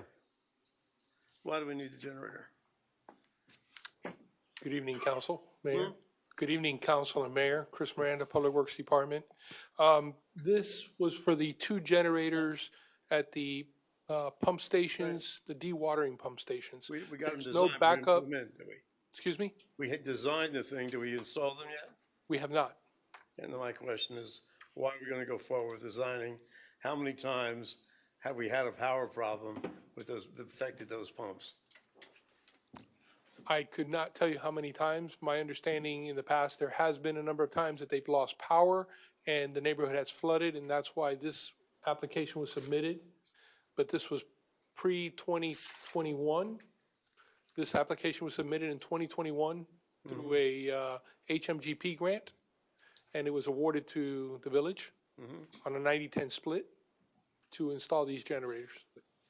To answer the council member's question on how many times, I don't know the exact number, but Ocean Lane Drive does quite frequently. The one on East Heather, not so much, but Ocean Lane Drive does. I'm not talking about the pumps. I'm talking about the electric going out there. No, we're talking. That's an underground electric to there? It probably has an electrical panel. Sorry? I'm sure it's got some sort of electrical panel there. No. I said, is that fed underground or is it fed from a pole? Those are. I'm imagining that's probably underground because it's in the circle right there on Ocean Lane Drive. Therefore, I mean, you really shouldn't be having, whether the residents are going out, you shouldn't be having power outages there very often. That's what I'm saying. Why would you have power outages there? What would affect the power outages to happen there? Why would you have generators in a case like that? Just ugly looking generators. Mr. Bracken? Horribly pretty generators, but you know. And I think the feeder's not underground. They're not? I don't think the feeder's. I thought they were. Because the buildings are underground, aren't they? Aren't the buildings in that street underground? The feeders, he's right, or not, but probably the electrical coming to it. I can't That's what I'm envision asking. right now coming to the island there is probably underground, but there are poles on that. I thought they were underground coming Not the whole. from the road, no. substation. No. Because that's where I'm talking about. Why would you do that? The real issue though is that we only pay 10% of the cost, but we pay 100% of the maintenance. Yeah. Yes, we would. But it would provide the resiliency to the generator, to the pump station should we lose power. Now, What do you estimate the cost of long-term maintenance of that generator? if we aren't losing power that often, as you stated, the cost would be minimal. What do you call Less minimum? fuel. What do you call minimum? I don't have a dollar amount for you. I couldn't tell you. It would all depend on how often we would have to run those generators. We can run once a week just to make Once a week. sure they run when they need them. Sure. If you ran those generators once a week over a year, you're talking about a fuel cost of maybe at most 50 gallons of fuel. It's not usually the fuel because normally you have a service contract. And with I the was company going to that. Yeah, I was comes going out to that every next. month and checks it. And that usually, for those Correct. 2 generators, is going to cost you, let's say a minimum of $1,000 a month or more, at least, yeah. So it's $12,000 a year. About 1,000, least. under 1,000 a month probably, Well, add the fuel, which we would add also. the replacement of batteries and all the other maintenance items. It's 2. So 2,000, Correct. no big deal. Okay, the item before us on the split, grant approval. Seeing no other discussion, all in favor say aye. Aye. Aye. Hey, Opposed? me. Motion carries. Thank you. The Next item is a capital project authorizing resolution of the Village Council of the Village of Key Biscayne, Florida, approving the purchase of cardiac monitors and related equipment from Stryker Sales LLC in an amount not to exceed $100,363.68, providing for authorization, declaring certain equipment as surplus property, authorizing the sale or disposition of surplus property, providing for implementation, and providing for an effective date. Move. Thank you. Discussion. Get some information. What are we getting? What do we have now? Good evening, Mayor, council members. The item before you recommends the purchase of 2 cardiac monitor defibrillators. They are our mainstay piece of equipment. The current monitors we have, and we have 4, one on each of our ALS units. They are at end of life, meaning that the manufacturer will not repair or certify them anymore. The manufacturer of the items are the ones also recommended by our medical director. We are purchasing 2 now. We only have the funds for those 2 items, and we will come back either mid-year or in 26 for the other 2. They are state-of-the-art equipment. They are able to read the heart rhythms without stopping CPR, which is a huge jump in technology.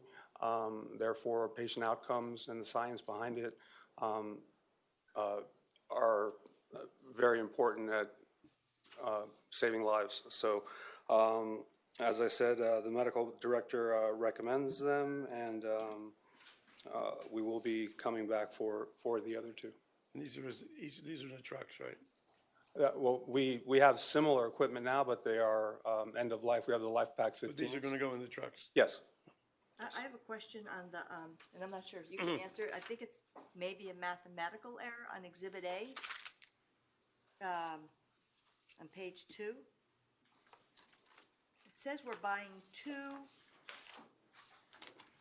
EMS Pro Tier or whatever at $450 each, but then it has a $4,500 total. What am I not understanding there? The monitor defibrillators themselves are approximately $45,000, and then the associated equipment and communication modem and services amount to the other amount. I'm getting that right now. Wait a second.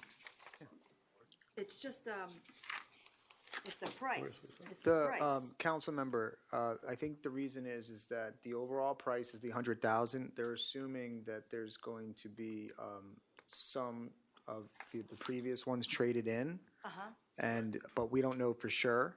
So that's why the price at the in the title has the higher amount, but the proposal in the back, I think, is assuming that trade-in price. Yeah, there's a potential Assuming credit of 14,000 $3,000 for each. The trade-in price here. Assuming there's trade-in price, you're saying. Okay. But they don't know that's the price. Yeah, but we don't know until we try to trade them in. But I think there's a high level of confidence by the administration that that's, what they're going to get, given that they're trading them into Stryker. Yes. And I failed to mention that they are competitively bid. As a question, is there a way to lease or finance these versus outward cash? So that we could get service included in maintenance and then not have the capital costs associated with them, just as a question. Steve? Go look at it again. What number was that? Tab 7? There are leasing plans, but the best way to purchase these, they do include the servicing within the purchase and the communications. So if you lease them, you don't get the same. You do.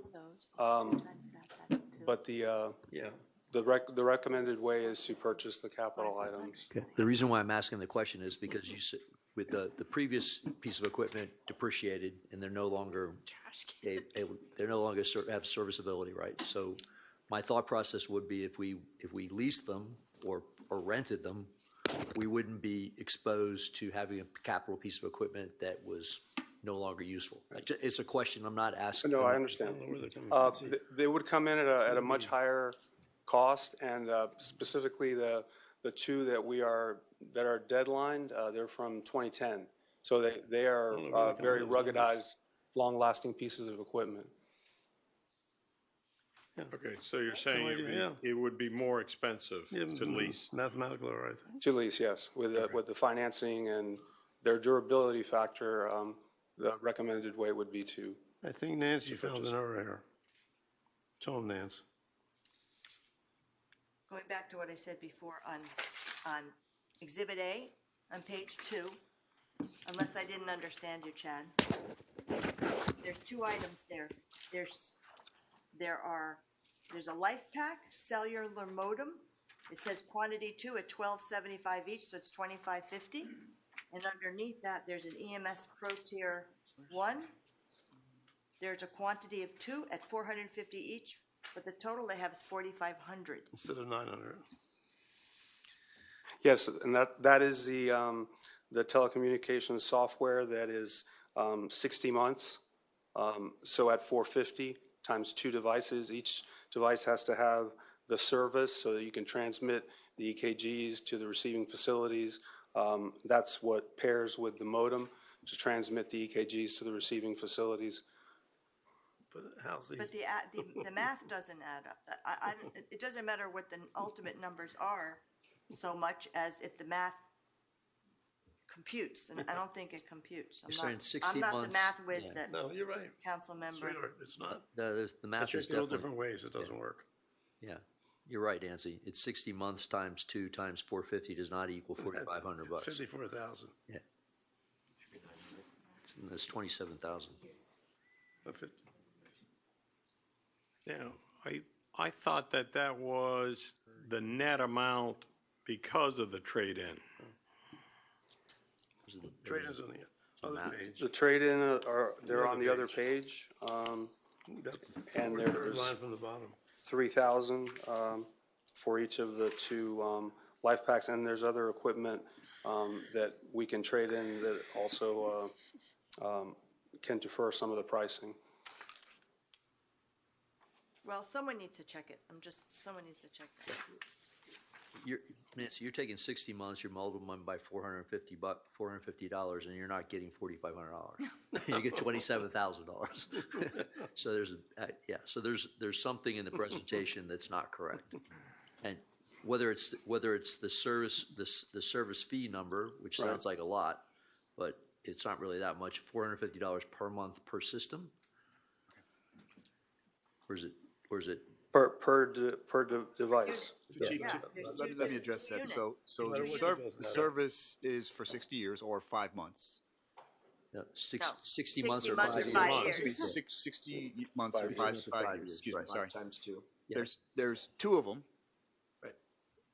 So you get it for Okay. $450, so it's $900 a year. Okay. 9 times 5 is your 60. Yeah, it just sounded like, that's why they saying it's $450 a month. That sounded like a lot of money for monitoring. That's for a particular device. So it's $450 a year. $450 for a year, 900 for both of them, yes.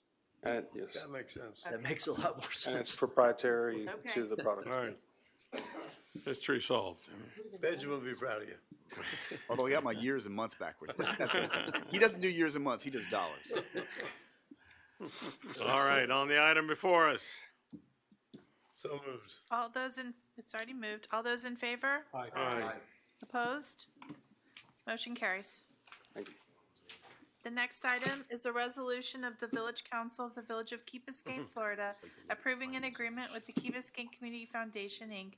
to establish a fiscal sponsorship fund for community history, culture and arts, civic engagement, environmental resilience and sustainability, parks, recreation, and public spaces initiatives, providing for authorization and providing for an effective date.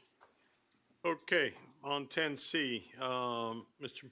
I need someone to move it and someone to second. Move and second it. Mr. Manager, you want to explain what we're doing? Sure, and I'll ask the attorney to back it up because he worked the negotiation with the foundation. So what we're trying to do is, we've talked for a long time to have the ability for the village to identify a program, an event, or a project that we want to do. set money aside, and then allow the community to match that money, or a portion of that money. We looked at different ways to do that and found that probably the best way to do it is to have the foundation support us on that. And I'll use an example. If 301 Ocean Drive goes forward, and I think it will, we have a commitment from Terra Group for $300,000 for the Monaco Fountain Civic Center right here. So that might be a perfect opportunity for us to take that $300,000, set it aside in a resolution to say that we are going to improve our Civic Center, and perhaps the foundation can go out and fundraise to add maybe another $100,000, match our money, we bring those together, and we do a joint investment in our Civic Center. That's the intent. Talking to Melissa White, the director of the foundation, she finds it easier to raise money off of something that is already funded against, saying that the village has committed money to us, will you match money against it? We could also use this for purchase of property. If we wanted to use our land trust, they could use that to also match money against that. So it's an opportunity. Our money will not go to the foundation. Our money will either stay in some sort of escrow account or be set by a resolution that'll be designated for a certain purpose, and the foundation will be able to raise money off of that to match it. So just to be clear, that means that the foundation does not get a fee from any of the monies that the village is contributing. They only get a fee from the money that is donated to the foundation. Correct. It does not get any fees from public money. Okay, and I have two questions. Can I? Go ahead. Okay. This is titled, and I know that the title doesn't determine the substance, but it is titled a professional services agreement. But since it's I don't know if that's an appropriate term since the issues. We used our standard professional services agreement. There's no In their fee. world, it's a fiscal sponsorship agreement. Right. We instead of using their form, we used ours. Okay, and there's no So- issues with that. Okay. No. Okay, and my only other request is that on termination, that paragraph 8.1, rather than the village manager, that that it either be the manager with the consent of council, or that it be the council makes the determination as to termination of the agreement. So instead of the village managers, have the village council without cause may terminate the agreement? Right. I mean, Who's terminating, the council, not the manager? yes. Yes, it would be with the discretion of the council. Okay. I'm sorry, may I have clarity? Did you say the change should be instead of saying manager, it would say council? Correct. In section 8.1.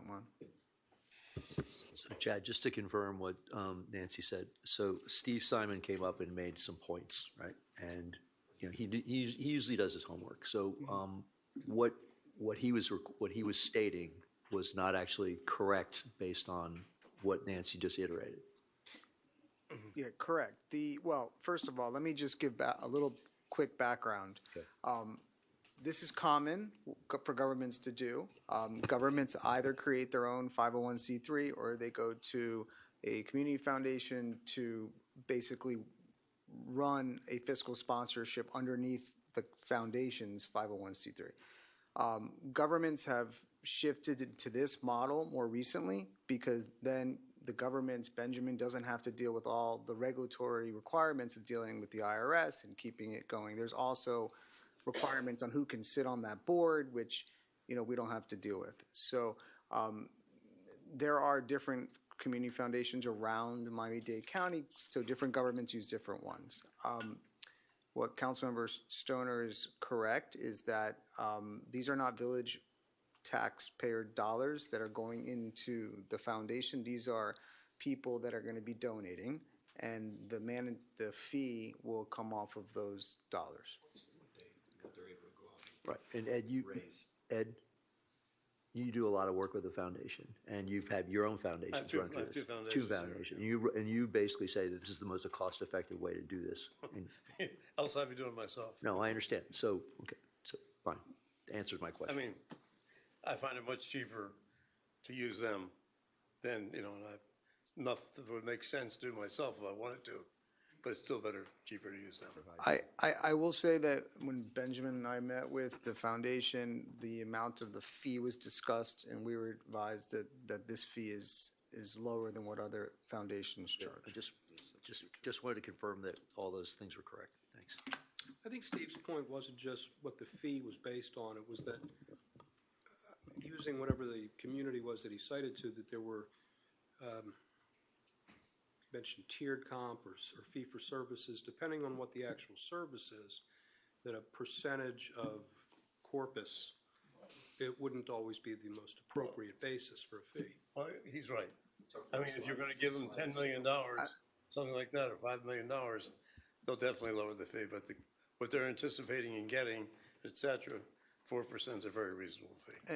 And this is a similar structure that how the other community foundations, set it up. I mean, if we see we're making And just for an example, this is 4% per year, and so, we went on the higher scale of $300,000 with the example I used before, but this could also be for a program where we may want to put a special needs program on. We want to pay some sort of civic engagement program, and we're going to put 50,000 against it, they're going to put 50,000 against it. They would probably receive this money that would immediately go into that program and begin to execute, so it would probably only sit in the foundation for 1, 2, or 3 months until she could actually raise this money. So also take that in consideration. It's 4% per year. Yeah. I'm very happy that this has come forward. It's been a long time coming, and I think it'll make a big difference. So, Now, what happens if Ed wants a statue of himself or something like that? Do we? sorry, what? We'll get something that looks like Dwayne Wade. If you want a statue of yourself. With no hair. Why would I want to scare anybody? It was one of my concerns, that we would have residents who wanted to direct, but I'm told that's not really what's Okay. going to happen. Consensus on the amendment from manager to council. All those in favor?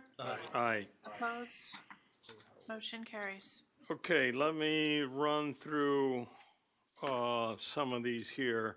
I need to get on the record. Appointments. Art and Public Places Board, Monisha Underhill. Unique Abilities Advisory Board, and even though the name is changing, Sonia Keefe. Village Athletics Advisory Board, 2 appointments, Sandra Mejia and Austin McQuillan. City of Miami, Virginia Key Advisory Board, Luis Casamayor. Okay, Nancy, on your issue. Consensus of council to confirm the appointments? Confirmed. Confirmed.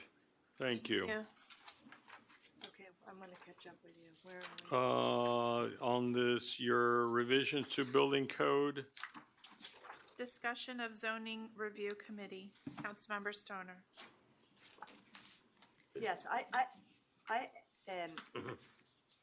really think that with these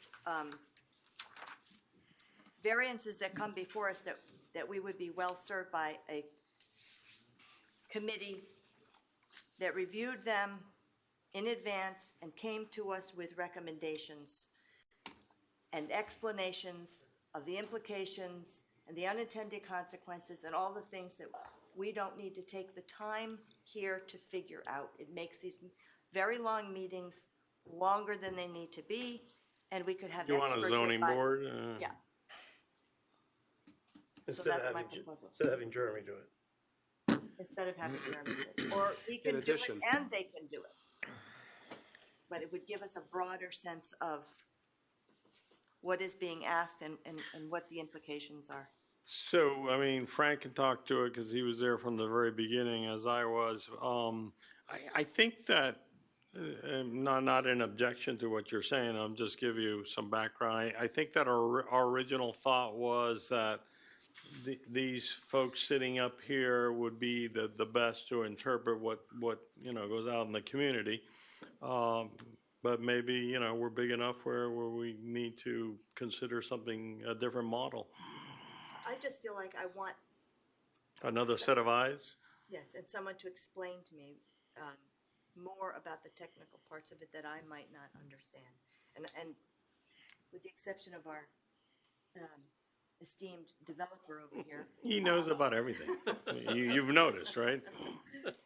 Well, just perspective. Oh, and our garbage guy. Yeah, we know. I mean, look, from my perspective, I've been sitting up here for now a couple of years, and this was always the most challenging part to fully understand and grasp. Right. And so I defer to my colleagues generally for those decisions. And we don't have some of those colleagues now. Nancy, considering the amount of projects that are currently being built on the island and the volume of construction, it may be prudent to ask to have something in that nature, because we're not just approving, there's a lot of construction going on the island, and it may be the time that this makes some sense. And there are things that they're asking of us that we don't always understand And without good drawings, the impact. unfortunately, I didn't look at them early enough. I looked, the roof pitch looks high. Try to keep this very short because the hour is Yeah. late. We're in the mood of making each other happy tonight, clearly, so. Oh, anything for you, Frank. But And Nancy, for a sure. perspective, number one, I think that going all the way back in time, we didn't want to have something like the Miami PZAB, because the proposition associated with having a body like that is that it's potentially redundant. It's potentially a source of endless conflict between administration, the dais, and well-meaning, well-intended volunteers who really get invested in outcomes and who frequently, in the case of Miami, disagree with policy decisions. Number one. Number two, over time, we have thought that the covering memoranda supporting recommended actions could be and should be written at a level that doesn't presume so much knowledge and that is just generally more helpful. And I think that's always a good idea. That's probably a little bit of an additional burden on staff, but greater clarity and greater background and greater precision, particularly in the criteria, the evaluation criteria, that simply results in a conclusion consistent without background, puts us in a position of trust without ability to verify. Okay, so Nancy, I would suggest, why don't you meet with the attorney and, you know, kind of start talking about it, and you know, if you feel you want to go all the way with it, then bring an ordinance that would. Okay. I have another comment. On the issue. Listening to Oscar on this, maybe the presentation that Jeremy would like to see possibly is that he lists the pros and cons. You know, you're going to do this. This is the pros is going to be. This is the cons who it might affect. In other words, so you see the whole picture, rather than, yes, we meet the criteria. Well, we meet the criteria, but what else is the unintended consequences of meeting the criteria? And then, in other words, you know what I'm talking about, Jeremy? So another Pros, that's- forget I mean, you're doing it the way we're supposed to do it, but maybe that's not the way to Yeah. present us to us. I was just gonna say, that sounds logical, but are there zoning laws that say we gotta do it a particular way? Well, I think what Councilmember London said is, you know, you still have to address the criteria, but I think you could add additional information to show, you know, what are the further benefits or, you know, but This it's. particular How does the case- neighbor look at it So or yeah, whatever? this particular Well, case, listen, this isn't it does not go with our present zoning, but It has this intention other of having benefit. the sea level rise, et cetera, et cetera. No But seawall. this from the street, it would look like this, you know, that, But this is my just objection. thought. This is my objection to it. With all due respect to Jeremy, who does a fabulous job, it's one person's analysis.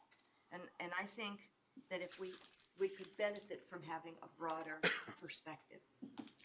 Doesn't mean we have to take it, but we could at least have it presented. I think once they go through the ZORC process, you'll probably get a lot of those answers already answered through the ZORC process, and you may not require to have the same level of scrutiny, because what we're really talking about right now is a lot of it is just, it's height changes. Like today, we wouldn't have had this conversation if they would have presented this 6 months from now, because we would already probably pre-approved this. Okay, to be continued. It's up to her. She's gonna speak to the attorney, right? I'm gonna think about it and Okay. talk to Chad. Trying to make you happy. Yeah. You're like Santa Claus today. Item, amazing. traffic, event notifications, coordination, emergency egress. Yeah, I think we did Okay. that, so we'll let it go. The Fernwood Butterfly Garden, Councilmember Stoner.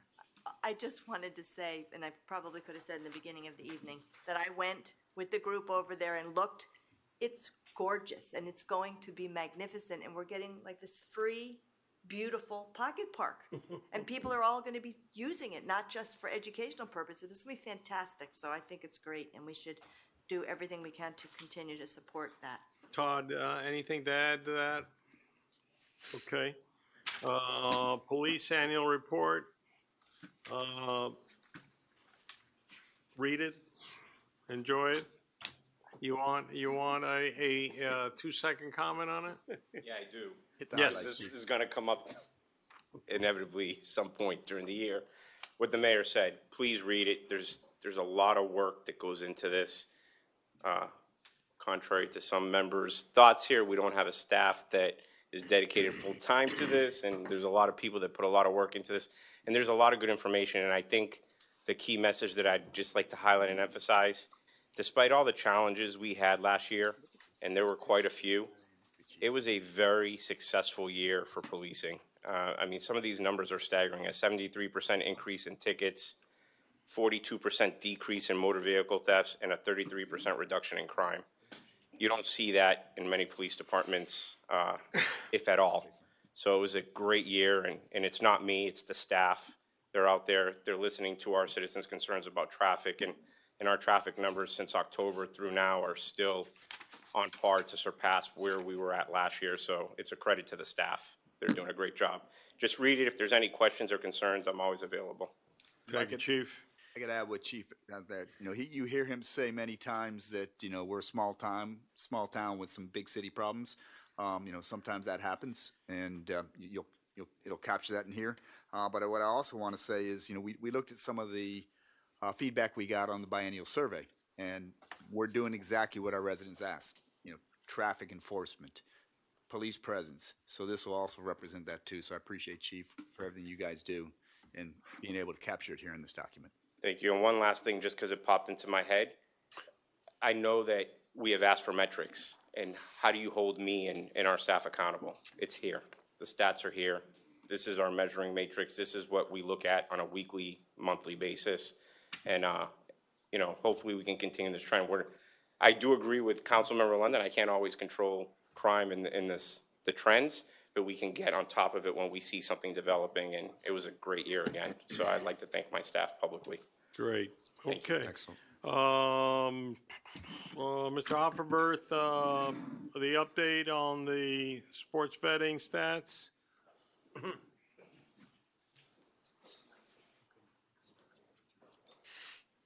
Yes, sir. We're continuing to vet the volunteers and employees that come to interact with our programs. And I think the major change will be when we go from FDLE in 2026 to ACA.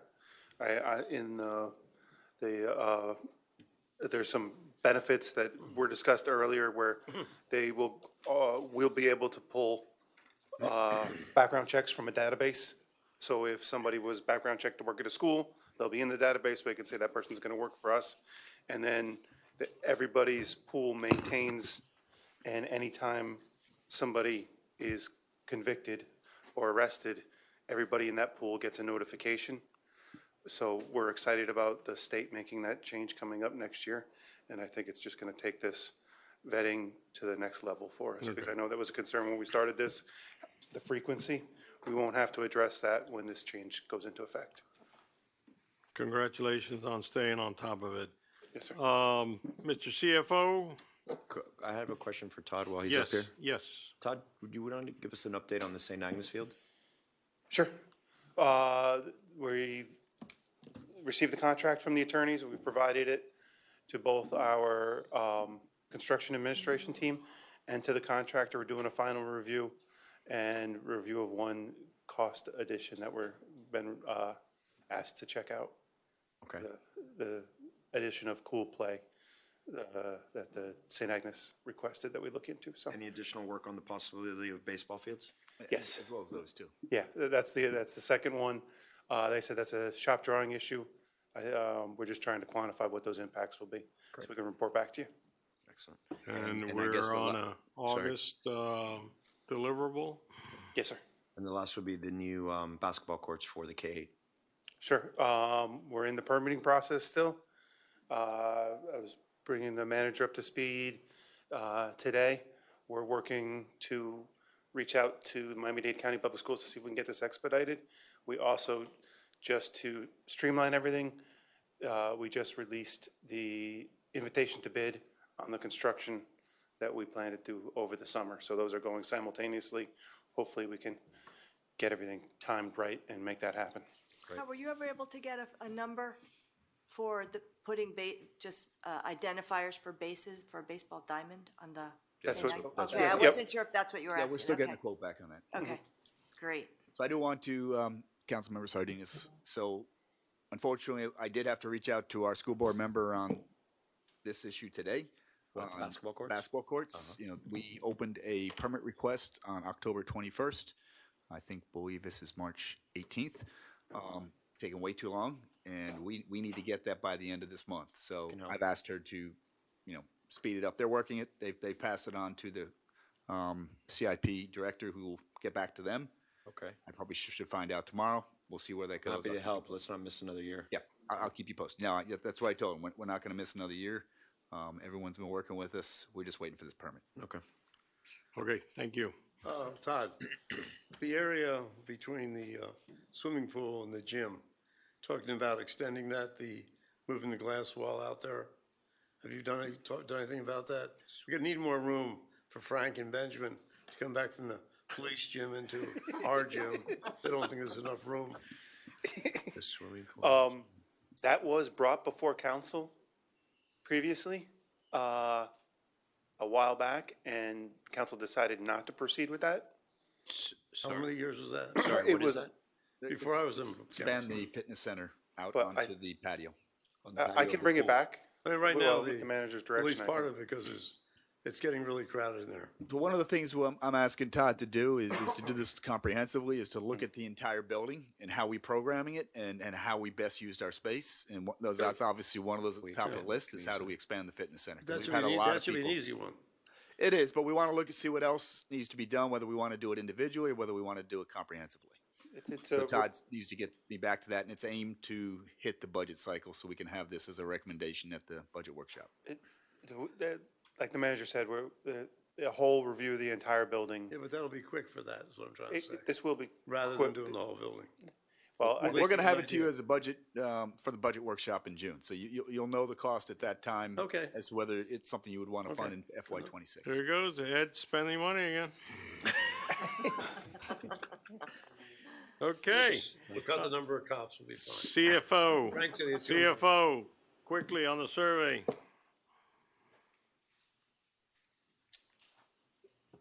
Yeah, so for everyone who's not aware, the solid waste recycling service for the residential areas, that contract is going to end in December.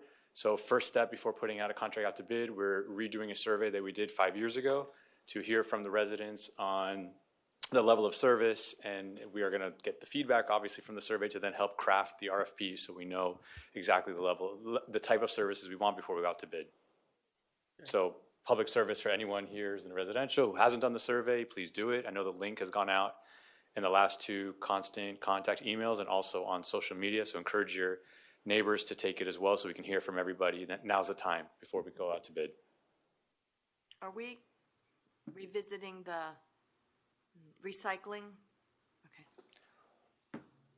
So one of the questions on there is, I'll read it here, is would you support a more limited recycling program? We talk about if we're only going to do tin cans or glass, whatever the market may be at the time. The top four.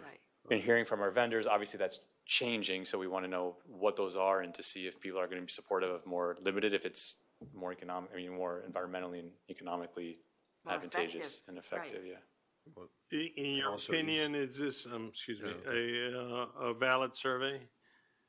Yeah, so there's two things I look at. One is I wanted to repeat questions from the last survey 5 years ago to see if any sentiment has changed. The only way you can measure the difference is by asking the same question. I learned that from our village biennial survey. And then also we wanted to ask questions that are more current, like the recycling. That wasn't a thing we were looking at 5 years ago, but obviously now has been top of mind, so we want to get that out there to see.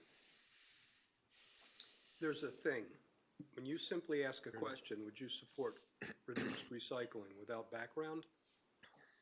I'm not sure that that's a valid way to approach an answer to a complicated question that has a lot of background.